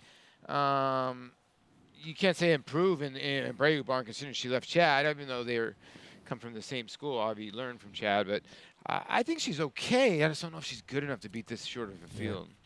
Or these quality fillies. No, I agree, and I'm not. You know, she was my third choice near. I'm just not sure that it's not a big jump between the 1 and 6 to the third best horse. Yeah, true. Look at Luis Saez there. Goodbye Broccoli. Maggie talked about in her paddock report. 4 tries of the Belmont turf, 2 wins and 2 seconds. She's okay, but she's another one. You know, you wonder, is a 1 1/4 asking a lot, a 1 1/8, excuse me, asking a lot from her. And is she going to be up to the task to beat these off the layoff? But she's okay. You guys want to show that we could show that replay on the number 7 horse? We get back to that if you want on Salsa Bella. And here's what I'm talking about. She's in those pink and blue silks, one of the 47's stables for Saul Cumin. And you can see that Irad is just sort of sitting on her, waiting. He's being patient, doing what he did to win 1 million races down at Gulfstream. But the whole race just sort of, he thinks he gets a seam here, but they sort of close in towards the outside and in front of him. And the winner, Super Committee, is in full flight by the time Irad gets clear. He's a length and a half behind and did a good job of almost catching up to her, but just too little too late. Yeah, it's just that she had plenty of horses. You can see she's starting to run on late, but at that time, exactly, it's basically like the blind switch. When the horse goes over the top of you, it's more used in harness racing. But that's basically what happened. You know, she's just waiting for her turn, and the other horse got the jump on her. And she's very cold on the board right now. She was 9-2 morning line. She's 7-1 right now as we look. It's just long shot, So Charming. Now, So Charming does feel like a long shot in here. She feels as though she's just in a little bit tough, right? There's just no pace to run in here. Yeah, I mean, to be fair, she's got some back races, you're right, that are good enough to win this race. The question is, once again, pace. Pace. And 1 1/8 races on the inner turf course at Belmont Park are very tricky. It's a very short run to the first turn, so they'll go quick to get there, but then things slow up dramatically, and it often really favors horses that are forwardly placed. Malachi was even money just a moment ago. She's 6-5 right now. Public firmly behind the second-time starter in the States here for Graham Motion as we get set for our post-parade coming up on this Friday afternoon card here at Belmont Park. That debut came at Keeneland. She just got nailed at the end, and we'll see if she can step forward here, start number 2 here in the U.S. Probably the most talented horse in the race, but is she the most talented horse in 1 1/8 in a spot where she could be pace-dependent? Javier Castellano trying to rebound from that bizarre trip back in the last race. Goodbye Broccoli, 8-1 Luis Saez. You know, she's got obviously a good record here, and she might be the one sitting in a nice trip, laying right behind the speed, but we'll see if she's good enough. 8-1 on Goodbye Broccoli. We jump to So Charming. So 11-1 here. John Velasquez, Mike Matz. Yeah, she's Philly's going to have to mare's going to really have to step it up. Although her one race at Belmont was not bad. Too Cool to Dance. Chad Brown, Irad Ortiz Jr. for Blue Devil Racing. I think by post time, your favorite maybe, and your filly to catch in here definitely should be in front. Another one with a lot of seconds, 4 times in 7 starts. Here's Salsa Bella at 7-1. As we talked about before, she's got some talent, was a bit unlucky last time, but she's in a tough spot and pace dependent as well. And how about On the Town? Put it all together last time out for trainer Mark Hennig. Got that maiden win, did it on the lead at Aqueduct at 1 1/8. Yeah, but she was able to set an excruciatingly slow pace against Lesser. Tough situation here. We'll see if her rider tries to be aggressive again, and is she necessarily fast enough, and even if he is. She will be tackling winners for the first time, and for the most part, actually is facing older horses. She's the only 3-year-old filly here in this group. Yeah, so she gets a little weight break. She gets 6 pounds on most of these horses. She'll be carrying 120 or 120, and Jose Lezcano looking for his 4th winner on the day. He's just doing everything right. Let's head downstairs to Maggie for more. Here with trainer Phil Serpy sending out Goodbye Broccoli. And Phil, a horse that won the Stallion Series Stakes last year. Now she comes back as a 4-year-old. Talk a bit about her development. Well, she is a half-sister to Lady Joan, who came back from her 3-year-old into her 4-year-old year as stakes placed filly, and won an allowance race at Saratoga and really moved her numbers way up. So we, by design, gave her the winter off, hoping she would fill out some more 3, turn, and 4, which she has. And so we're very excited about having her back. You brought up Lady Joan. We'll see her this Monday. Yeah, she's running on Monday on New York Bred Showcase Day, and we're very excited. It's a very tough race, but she's pretty tough, that filly. She really gives it to you every time she runs. She really does. She's a lot of fun to watch. Now, back to Goodbye Broccoli here. Is there any concern considering the layoff and the 1 1/8? No, the race got lengthened a little to make it go, but no, I'm okay with it. I think she can handle the distance, and I tend to put a pretty good bottom on these horses before they come up here, so they usually run fairly well off a layoff, so I think we're fine. All right, Phil, well, best of luck with the New York bred. All right, thank you. All right, guys, we'll see what Goodbye Broccoli can do off the bench. Yeah, thanks, Maggie. So Phil Serpy switched this filly to the turf, and she immediately responded. She won 3 of her first 5 starts on the grass. And she kept getting better and better. She's a nice horse. I'll tell you something. I don't know if a 1 1/8 is going to be easy for her off the layoff, but she's a player, in her talent level. I think she's a player because the 6 goes to the front, right? And whoever wants to go, if the 9's fast enough, if not, Goodbye Broccoli is the one that is that middle horse. All these other horses are deep closers, so she's really going to sit in a great spot in here, and I think you can use her. I don't know if she can win it, but 2nd and 3rd, it definitely can use her. Now, what do you do with the 1 at 6 to 5? If she breaks the same way, we'll show you the race at Keeneland, and look, she makes this big, wide move, and right here, she looks like she's home and cooled out. She's going to win this race. She's sort of in a hand ride, and then when she gets to daylight, it doesn't really happen. She still thinks like still looks like she's going to win. I agree. She hung. I'm sorry, but this is a hang. And for those of you that are kind of confused, because if you look at her out in the racetrack, she's carrying the same silks that the number 7 Salsa Bella carried in the replay that we showed. Now, those are Madacat stable, Sal Cuman's stable. She is wearing them because Sal is part owner of Malika. And I guess Salsa Bella, Mike Dubb, is part owner in that one. And she's going to wear Michael Dubb silk. So we got some musical silks going on in this race. I just happened to notice that because she's on the track in the, right? Different silks than last time. Because she wore different silks at Keeneland. Yeah, I didn't even think about it. The owners will move back and forth. They'll share from one race to the next. Lucky silks. Here is on the town. So here's the filly, 3-year-old filly, the only 3-year-old filly in You like field. her a little bit, no? She's going to have to step up. What's your take on 3-year-olds when they get it to this time of year, again, on the turf? She gets 6 pounds. She's improving. Well, I think weight makes a difference. Yeah, it does. Especially at 1 1/8 could make a little bit of a difference. But I just think from a talent standpoint, she needs to step up. Yeah, it is a tougher spot. I get it. I love it. The field she faced last time had no pace, but I love that she at least showed something. Like, she was always coming from way out of it, so now she got a little bit more involved in her last race. She was a lot sharper. I get it that the pace was dawdling, but still, she was able to handle a group that she was supposed to handle, so maybe we'll give her some confidence. Well, the horse who was heavily favored to finish 3rd in there was badly compromised by the pace, but she's also a horse that we saw yesterday run badly at a short price as well, so she's still a maiden.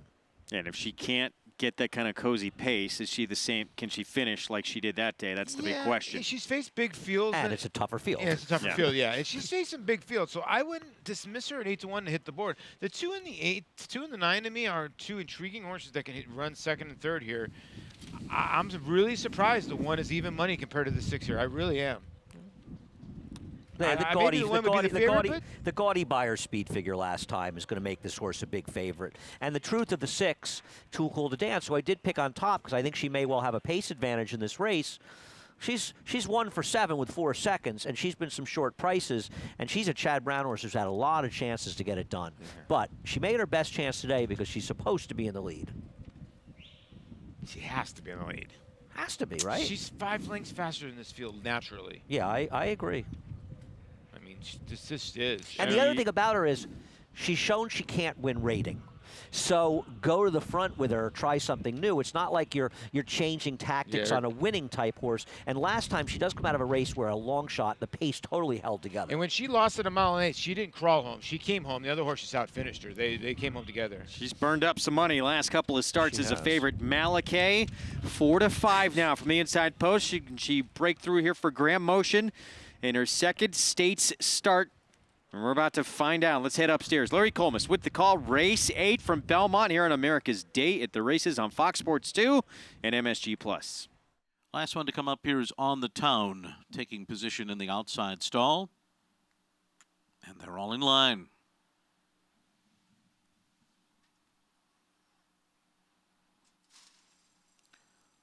They're off. Goodbye Broccoli, Malakay on the inside, flashing some early foot, now taken back as they make their way toward that first turn. And it's Goodbye Broccoli, who's now being taken on the outside by Too Cool to Dance and a 3 wide On the Town. These three are going to take over and open up 2 from Salsabella, and then it's Malakay on the inside, and So Charming trails the field. So they make their way to the backstretch here, where On the Town grabs the front, leads the way by a length. And then it's Goodbye Broccoli, head-and-head with Too Cool to Dance, who now takes second on the outside. Goodbye Broccoli taking hard in hand, so too Malakay between horses. Then it's Salsabella on the outside, just 2 lengths off the lead. They're just going along at a leisurely clip. So Charming trails the field. 23.32 was that opening quarter mile as they head up the backstretch. It is On the Town in front, a half a length. Too Cool to Dance on the outside. Malakay's going to split those two now after a 47.99 half. Goodbye Broccoli, 4th on the inside, just 2 lengths off the lead. Salsabella, So Charming at the back of the pack.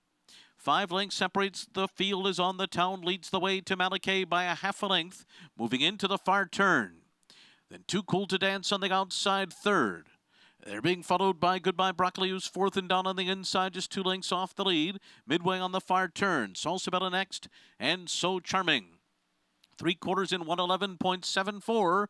They make their way to the top of the stretch. On the Town, Malakay on the outside. These two are 1-2. Too Cool to Dance, 2 lengths behind them. Salsabella trying to finish well down the center of the course. And then it's Goodbye Broccoli and So Charming coming late in between horses. It is On the Town and Malakay. Malakay on the outside, On the Town. So Charming closing late between those two, and farther out it's Salsabella. They're coming down to the line, and it is Malakay to beat On the Town. So Charming finished well for 3rd, and Salsabella was 4th. Malakay, she had to work to get this win, but she gets by the pace setter who ran big. Well, here's the deal. By Javier Castellano, you have to have a short-term memory. He had the ride of his life in the last race. He made the key move because he realized the 9 was going slow. I better get up on this pace right now, and now he made a key move. No, you're right. I mean, Javier comes out of the 7th race as a bit of a goat, but this horse, he got this horse to Winner's Circle. This horse does have hang in it. Yes.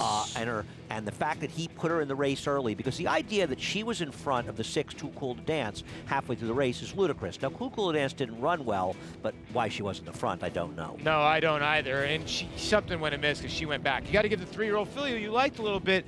I told you when she got to the front end, she was going to be tough coming out of that race, and she hung in there. The 4 How about the effort by the 4? So Charming. Yeah, she actually ran very, very well in this race.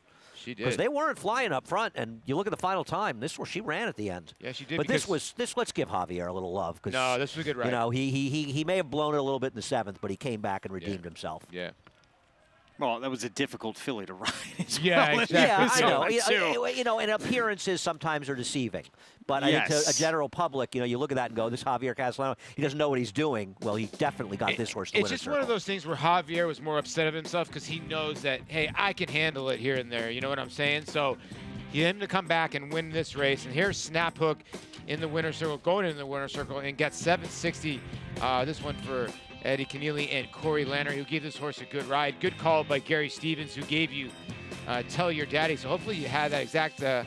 And look at those aren't the Who pick gave out fives. the winner? We gave out the exact. Yeah, Give we did, yourself a but little that's credit, not Paul. the NYRA late pick 5. That's actually the Churchill Downs pick 5. Yeah, that's the Churchill pick 5. Yeah, for $2, by the way. There will be no $103,000 payoffs in ours, and that's not ours. We have another leg to go, back here in New York. So apologize for that error there. But Snap Hook, $7.60 for the win. Let's go to Gary Stevens. Thanks, guys. Corey Lannery with bookends today. Started the races with a win and closes out the nightcap. What can you tell me about your trip on Snap? It was pretty straightforward. Pretty much, Eddie told me just to let her run. She was kind of a one-pace filly, and she would be on or near the lead. So she got away pretty good, and I just tried to stay out of her way. At one point at about the quarter pole, I wasn't sure how much I had, but she dug down deep and was able to hold off the closers. Yeah, I know you and Adam were going head and head, but it was a relaxed head and head, well within themselves. It looked like both horses were pretty relaxed, and you were able to sit and wait until you straightened out for home. Yeah, I was keeping an eye on his horse, watching his horse's ears, and just kind of seeing how much he had and trying to keep mine as relaxed as I could. So at the quarter pole, I thought it was time to go and time to tackle him. Well done, and enjoy the rest of your evening, Corey. Well done. Thank you. Guys, back to you. All right, Gary, thank you for that.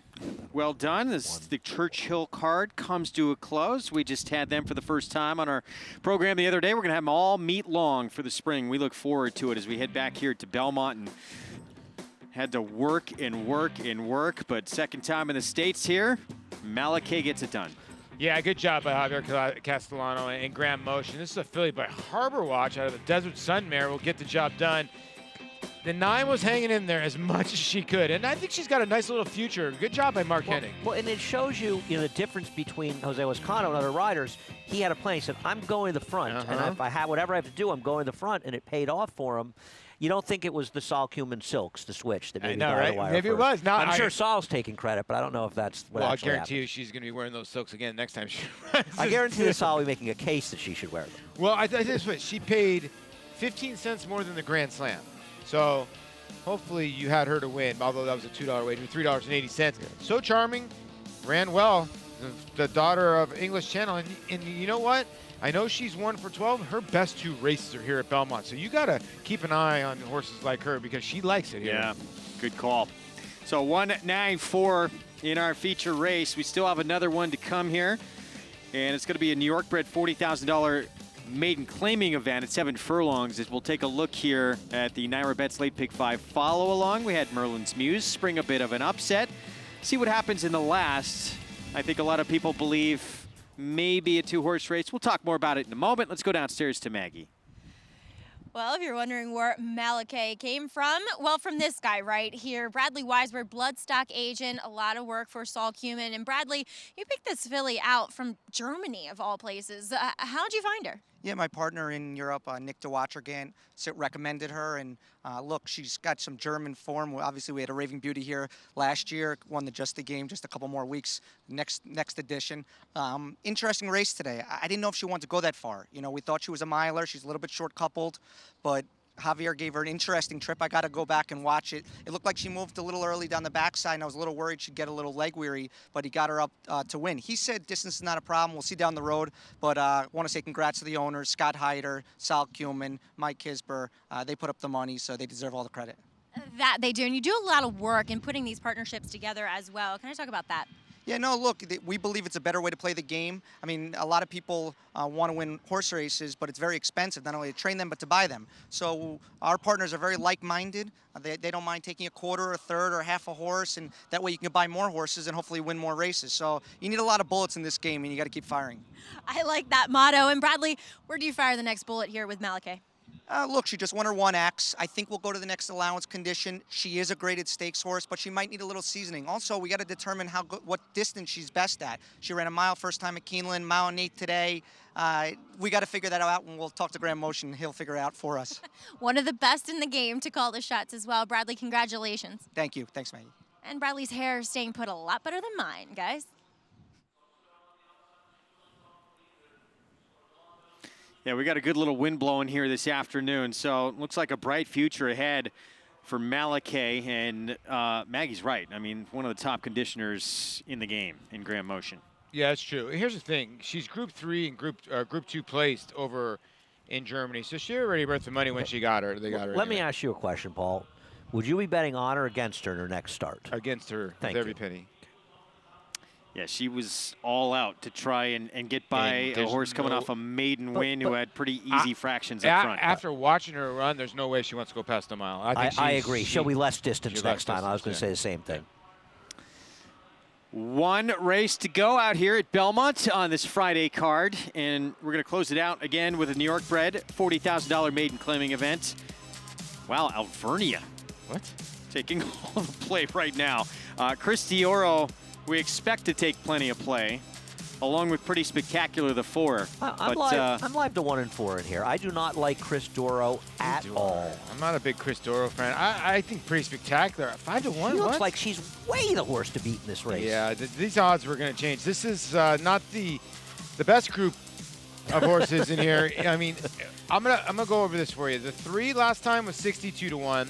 The 4 was 113-1. Is this really necessary? The 5 was 81-1. Really necessary, The Paul? 6 was 66-1. The 7 was 77-1. So now you got the 1 and 2. That's why you're your first and second choice, because they were 14 and 10-1 the last time they ran.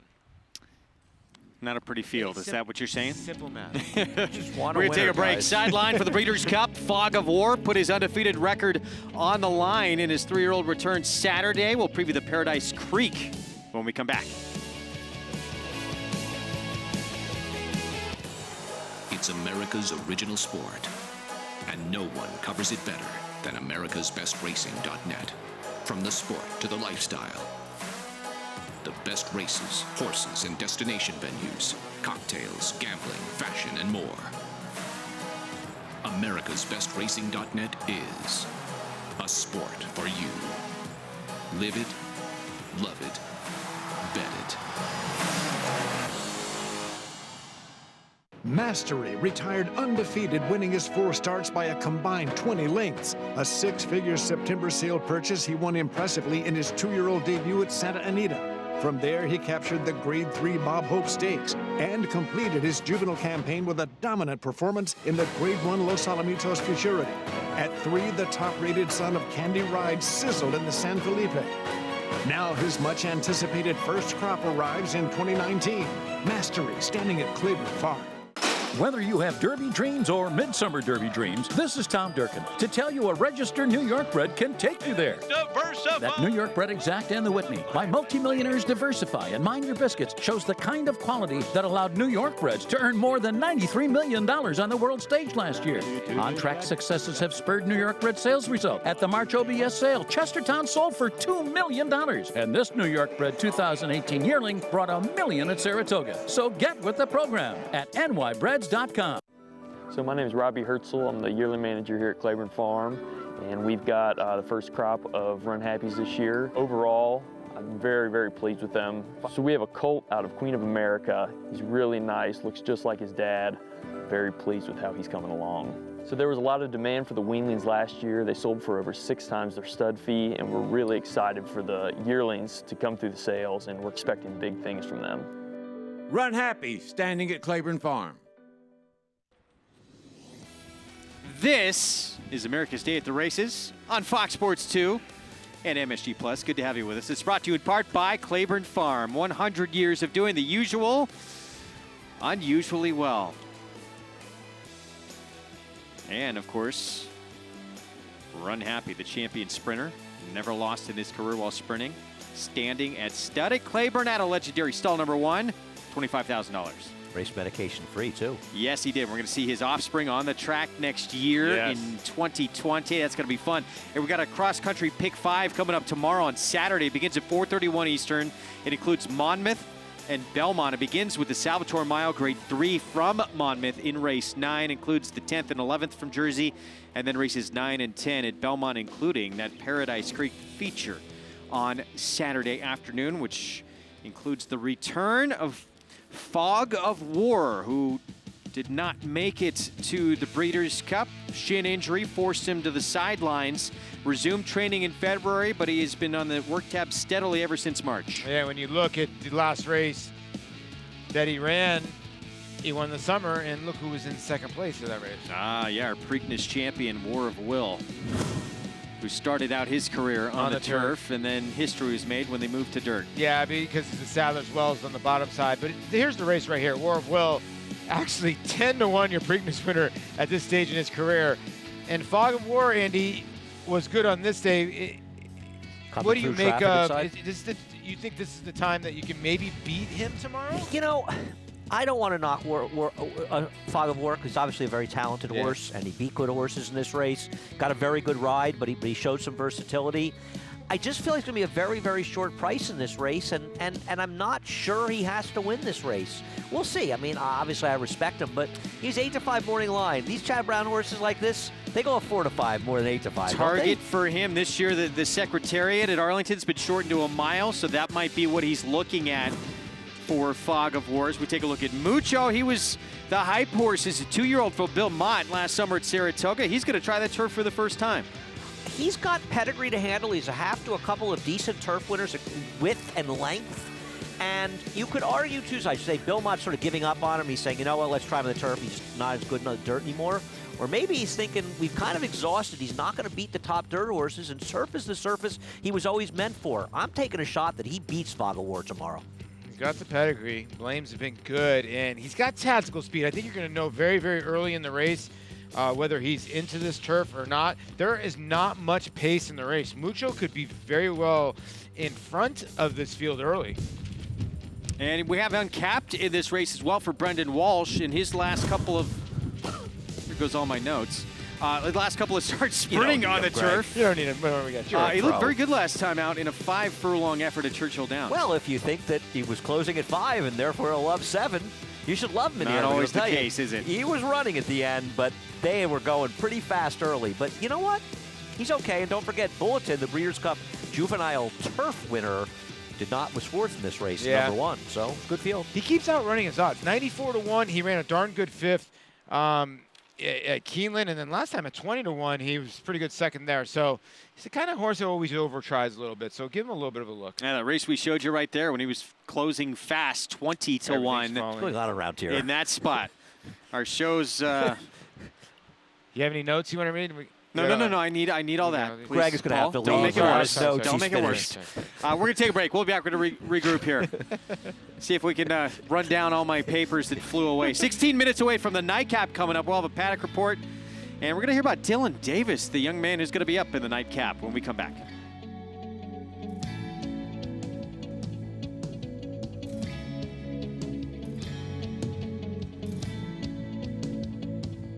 Grade 1 winner Lee traveled the world competing against the best of his generation. A graded stakes winner on both dirt and turf, he set a new track record in the Grade 1 Don Handicap and retired with earnings of more than $2.3 million. With yearlings bringing up to $650,000 and his first crop 2-year-old selling up to $430,000, the sky is the limit for this promising young stallion. Lee, standing at Claiborne Farm. So my name is Robbie Herzl. I'm the yearling manager here at Claiborne Farm, and we've got the first crop of Runhappies this year. Overall, I'm very, very pleased with them. So first we have a colt out of Rapid Repair. He's a really nice colt. Very happy with how he's come along as a yearling. So there was a lot of demand for the weanlings last year. They sold for over 6 times their stud fee, and we're really excited for the yearlings to come through the sales, and we're expecting big things from them. Runhappy, standing at Claiborne Farm.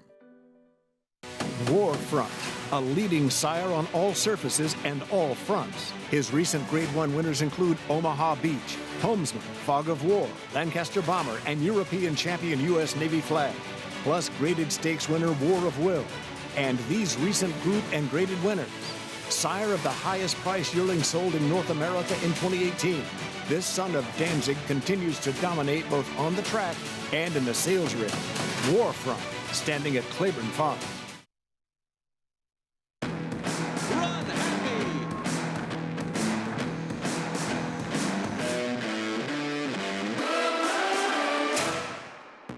My father, actually, and that's my best jockey, yeah.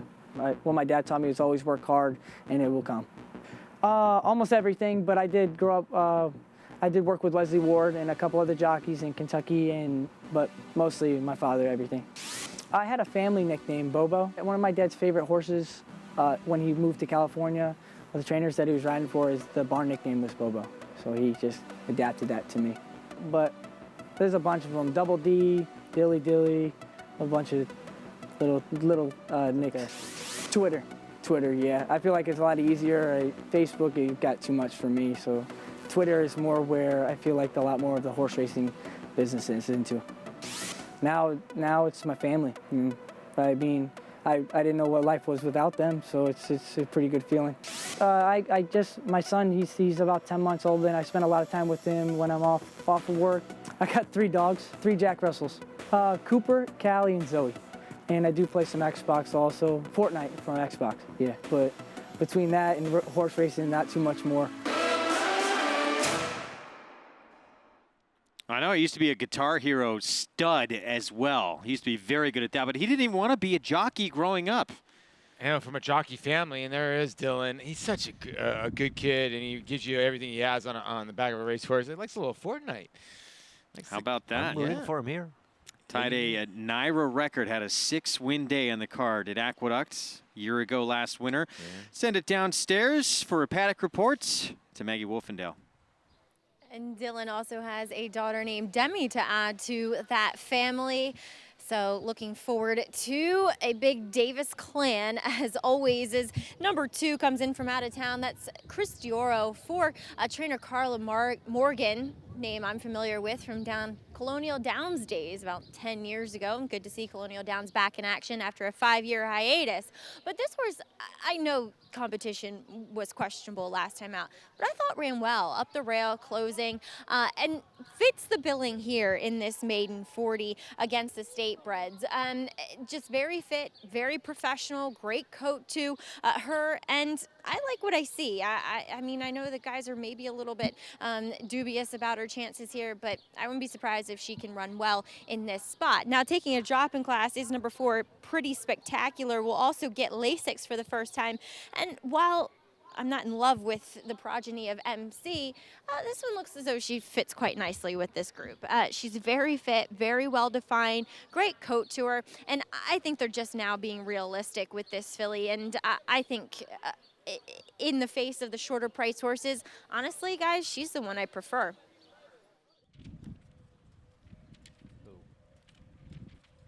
All right, Maggie, thanks. So 3-1 on Pretty Spectacular. It's a big drop for her in her start number 3. The filly who beat her last time out, she's undefeated. She's 2 for 2 for Linda Rice. She's won those 2 starts by a combined 13 1/4 lengths. Yeah. There's a better chance that I'll be doing flying 360s, and she's 3-1 by post time. Paul, she should be even money in this field. I would think so. To be honest with you, I thought odds on when I first saw. Yeah. I get it. She's 90-1 and 113-1, but at least she did some running. She didn't even run badly, and Greg's pointing out how these horses are. I mean, Newly Minted is going to be one of the favorites in a very competitive Bowery on that interesting Big Apple Showcase card on Monday. Pretty Spectacular is taking a huge drop here. By post time, I have to think she's going to be 6-5. I mean, you got horses in here like the 6 Flattering Eyes. That's 8-1. Yes, Greg. In perspective.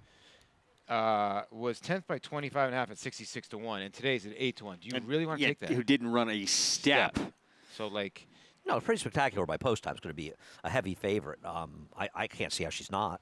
But it doesn't mean she has to win this race. No, I'm not saying she's going to win because she's a heavy favorite, but she's supposed to be a heavy favorite. Yeah. But when you get down to it in terms of who really could win the race, so outside of the 2. The 1, 2, and 4 are the that's it. Well, the 7 horse in this race. I don't think it's impossible, but 0 for 11. There's some of the dirt races are within hailing distance. The thing about Chris Doro is her race looks an awful lot better on paper than it was.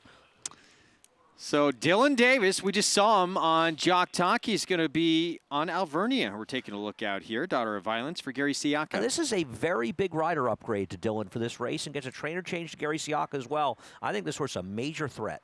This a major threat as well. Chris Dioro making start number 2, debuted at Monmouth. I know it wasn't that good of a race. The one thing this filly has, 0 for the lease, and she passed horses. Not one other filly in here has passed another horse. So that's why she's 3-1.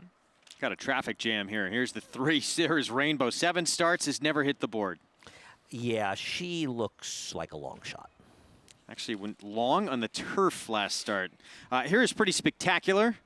Should be the one to beat at post time. Yeah, it gets Lasix, gets jockey Louis Reyes aboard 3-1, but yeah, she's probably going to be closer to even money. Massive class relief as well for start number 3 for the daughter of MC. Mia Bella is the 5 here. Blinkers go on. Yeah, she has not run a step in any of her races.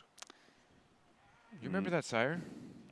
And Caustic? Yes. I do not. Do you? She has beat... No, if you don't know her, I don't know him. I remember Broadbrush. He's beat 2 horses in 3 starts. He was good. Nick Zito sends out Flattering Eyes, blinkers off today. He had a winner earlier on the card. Big win. Yeah, I mean, I'll be honest with you, is Nick Zito is getting money in this race because I think he's the most known trainer.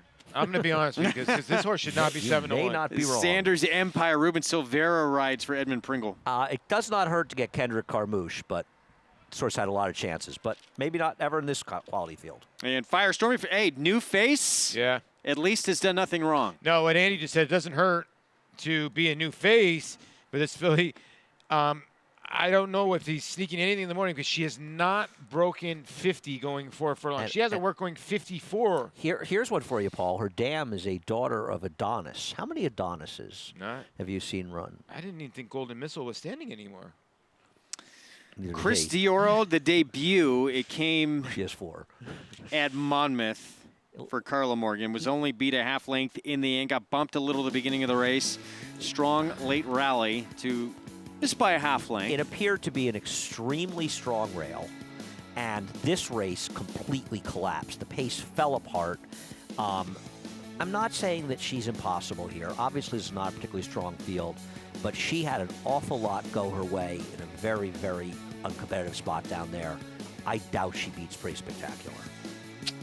Yeah, I get what Andy's saying. Like I said, the one worry is these fillies are not good, and she passed horses where that could be big here. But again, these are different horses. She might not pass these horses. If the 4 can get in front of these, I just don't know how they pass her. I don't. I really don't. Wasn't Isn't Dylan supposed to go from the rail with the 1? I would think so, well, if yeah. I was Gary Or Siaka, try. I'd tell Dylan, just go, man. If I was the trainer of all these horses, I'd tell them all to go. Yeah, but Alvernia's got enough speed that she could be in front of these. I mean, I think she's the one that's supposed to be I guess in she's front. gone she's gone 22. I don't know if anybody else here can go 22. You actually make a good point there, Andy. Like I was due. The aggressive, is that the game plan for Dylan right? Davis? You would think so. Don't you want to be in front of this field? Let's get more from Maggie. Thanks, guys, and we'll check in with number 1, the rail runner Alvernia, making her first start for trainer Gary Siaka. And she's a big, rangier type of gray filly, and she looks extremely fit coming in here off of that trainer change and a little break. Look, she's fine relative to the field. I'm not in love with her, and I really think that number 4, Pretty Spectacular, is going to be a strong favorite in here. Now, if you want a bit of a weirdo, pardon me, in number 6, Flattering Eyes, absolutely no running in her first start, comes, though, back off about of a 3+ month layoff and takes the blinkers off. Actually, they're in the same barn as Nick Zito. She's a little firecracker. She has a lot of attitude. You got to watch when she walks by in the barn. She will kick at you. But physically, I mean, Nick's horses do tend to look very well. And she's kind of the other horse from a physical perspective. Right, she's done no running whatsoever. But maybe the blinkers coming off, does that move her up? We'll find out. She's currently 9-1 on the board, guys. All right, thank you, Maggie, for that. We'll see what happens. Price slowly starting to come down now on the 4 here. Pretty Spectacular. Yeah. You can play this race, every race we show you each and every day, by getting signed up and started with NYRA Bets. Bet $200. You'll get that $200 new member bonus in your account when you use that promo code LIVE. Bet any track, anywhere, anytime. Go to NYRABets.com. Sanders Empire, the 7 we're looking at here, 7:01. So 11 starts, still only hit the board on a couple of occasions. The bad news, those couple of occasions were on sloppy racetracks. Yeah, and the other thing is, it's a big rider upgrade. You know, last time out, 1 1/8 horse could win anyway. But as far as the other dirt races horse had a chance, the rider upgrade to Kendrick Carmouche is significant. So you could say that could move this horse up. That's the other horse with some speed in here, maybe? Well, with Kendrick, you always think he'll have speed. I don't know how much speed this horse naturally has. Yeah. Everyone going with the 4 here. Wow, that's way too much weight on Can't this fool kind of race. us. Well, I got the 1 and 4 going in a pick 5, and the 1's paying a lot better. So I'm Yeah, rooting you for need- Dylan, and I'm hoping that feature we showed is going to really energize him. Oh, okay. I like it. Get him ready. What do you do with the first time start on the outside? Do you just take a swing, Wolfie? But my thing is no. If you look at the 2 gate drills, 54 and 4 out of the gate. I can almost go 54 and 4. Here's the other problem. The trainer has 2 in here, the 7 and 8. Now, maybe he's trying to be clever, but you've got Kendrick Carmouche and a 7-pound bug rider in your 2 horses. Aren't you going to put Kendrick on the firster if Yeah, you think true. he's going to run? Maybe you're trying to cash a bet and you can get a better price, but I don't know. I think Kendrick would be on the 8 if that horse could run. Yeah, I'd be inclined to let that horse beat me. I mean, I don't think I've ever seen It's 54 and 4. it's I have a 2 feeling- or 4, right? If you look at the race, I think it's 1 I and have a 4. feeling I this think 8 it's might 1 and get 4. left. That when you look at the gate drills, but he thinks it's 1 and 4. I think it's 2 or 4. I'm with you. But yeah, if the one gets Guys the are lead. ganging up on me? No, I'm actually Oh, rooting for now your you're one straight as 'cause I'm hedge out. there, Greg? I'm out. No, I think it's 2 or 4. I'm just kidding. But no, for those out there playing, if the one gets the lead, it's not like there's any. The rail has been very good in the dirt course The here. 7's the other horse, just because the 7 has early speed. I think Dylan is supposed There's no to go. superstars to close to run this one down, so you can get brave in Well, front. year 2 is a big closer. You're falling for that Monmouth form. You didn't like that start at all. I didn't mind it. I did not in like this it at field. Of course she could win in here. I wouldn't get on a soapbox against anybody in this race, but her last race makes her look better than she is, and I don't think she's a 5-2 shot. I'll put it this way: I don't think she's nearly as likely to win as the 4. I think the 4 should be an overwhelming favorite in this race. Belmont Stakes Challenge, $10,000 buy-in. You could play with NYRA bets online as well. First place, how about $60,000 guaranteed to the winner? You can play on track or online with NYRA bets. For details and to register, visit NYRA.com/challenge. Guys, we're just talking about it here during a commercial break. Yeah. Yeah, it's listen, those I love the live money contest. I mean, because they're going to combine not only your handicapping talent but your betting skills. Yeah. And as Which is anybody a who plays knows, completely separate right, skill. betting 100%. you can be a great handicapper and a bad bettor, and you'll get buried. You can be a mediocre handicapper and a really good bettor, and you can win. I'd rather be a good bettor. Yep. No, listen, I know guys that do it professionally in sports, and they'll out-vig you, which I mean is like over time, they get the better number, the better odds. Like Andy talks about betting better odds. Over time, that's how you win money. You And people like that, too. When they do win, they capitalize. Yes. And it goes a lot further. 100%. Gotta learn how to be You able to gotta be do that patient. when you're You gotta right. be patient, yeah. Our nightcap coming up here. Larry Collmus, the call to close out our card at Belmont. They're off. And Sanders Empire appeared to rush the starting gate and came out of there faster than everyone else. It is Alvernia to the inside who goes out to the early lead, though, and there goes Mia Bella up and on the pace 2 with Flattering Eyes on the outside away running in 3rd. Christora was 4th. Sanders Empire, who lunged out of that gate, is 5th now on the outside. Pretty spectacular right behind them by another 3. And then it's Sarah's Rainbow and Firestorming at the back. 23.18 was the first quarter mile. So they're racing for the far turn, where Mia Bella is the leader, on top by 3/4 of a length, with Flattering Eyes on the outside, second, moving around the turn. Alvernia's 3rd in behind them. Now 2 lengths from the front, and a break of another 2 back to Chris Doro. Pretty spectacular. And outside of them is Sanders Empire. It's 5 lengths more back to Sarah's Rainbow and Firestormy. 46.91 was the half. As they arrive at the quarter pole, Flattering Eyes has taken the lead here, coming toward the top of the stretch. And taken on now on the outside by Alvernia. These two were 1-2. It is Flattering Eyes on top. Arriving at the gate pole, Alvernia's a length and a half behind. And further out, Firestormy is 3rd, trying to catch up to them as Alvernia grabs the front at the 16th pole. And Dylan Davis and Alvernia are running away from Flattering Eyes to win it. And then it's Chris Doro, 3rd under the wire, followed by Pretty Spectacular. Near madness in the nightcap, but then Alvernia runs down the Nick Zito runner, Flattering Eyes for the win. Yeah, Dylan Davis decided to take out of that position. We were screaming a tiny bit because the 6 almost got away, but he made the right choice and just wore down the 6 here. Good call by Maggie because we both didn't like the 6 at all. The 6 outran her odds big time. Good day for Nick Zito with a win and a second-place finish in this race. I don't know what happened to the favorite in here. He never seemed to really get involved, but Dylan, how about that? The winner ended up the favorite. So I should say, I don't know. I can't believe that. How did this horse end up the favorite? I This don't is long, very much the 3rd choice in pick 5. It's a $300 pick 5 for 50 cents. It's at 129 and 136 with the 2 and 4. Actually, they knew. Won nicely in the end, and the 6 was your low. Now, we're going to see if the 7 outbreak the field. Ooh. rushes the gate. We'd have to see more of the head-on. We see that again. Kendrick just knows how to get out. I very, very serious. You have to watch that. I very seriously doubt that anybody broke Let's ahead. see if he broke ahead of the Post field. 7. Very seriously doubt. Different rules than what we saw in Kentucky earlier now. No. They all broke. I think just broke like a shot. Yeah, but then kind of stopped for a moment. But didn't get to the front. Was not fast enough. Let's Just see. kind of hesitated. No, there was no debate. They all broke at the same time. No, they all broke. I think They all broke it. Yes, we just showed it. You can show the head on again. Here's the thing. We saw a little bit earlier in the show, a horse did break through at Churchill Downs a little bit earlier.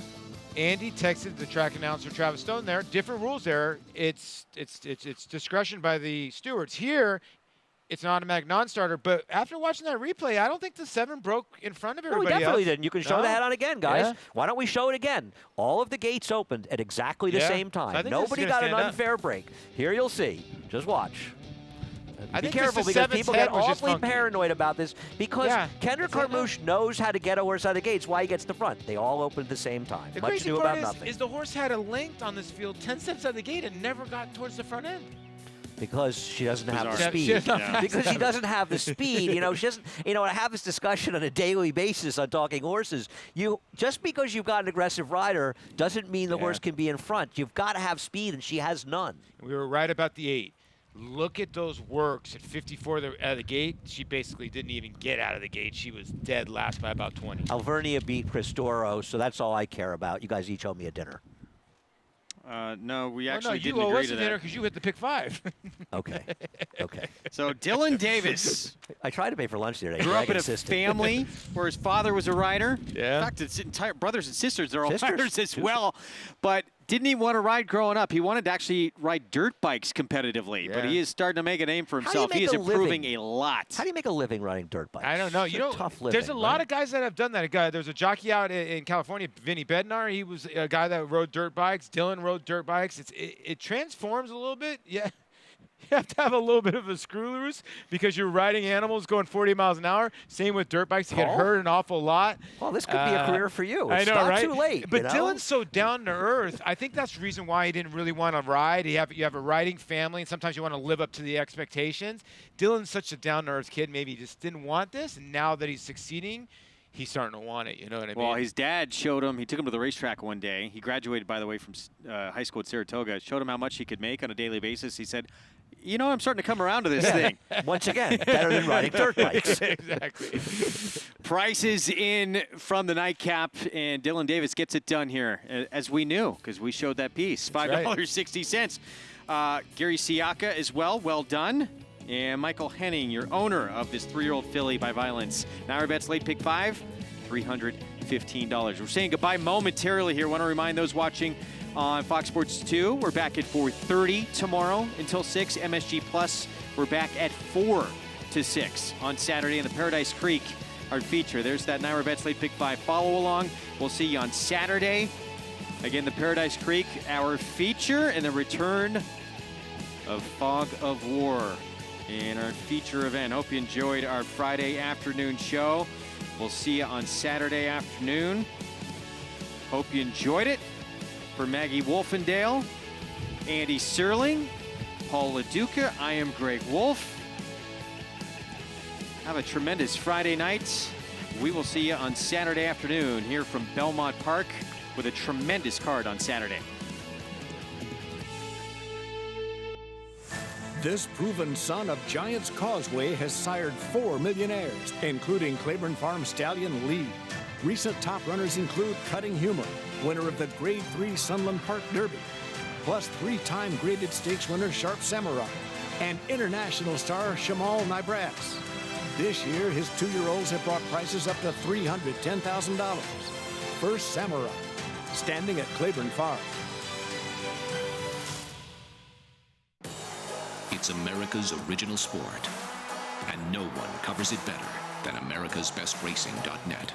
From the sport to the lifestyle, the best races, horses, and destination venues, cocktails, gambling, fashion, and more. americasbestracing.net is a sport for you. Live it, love it, bet it.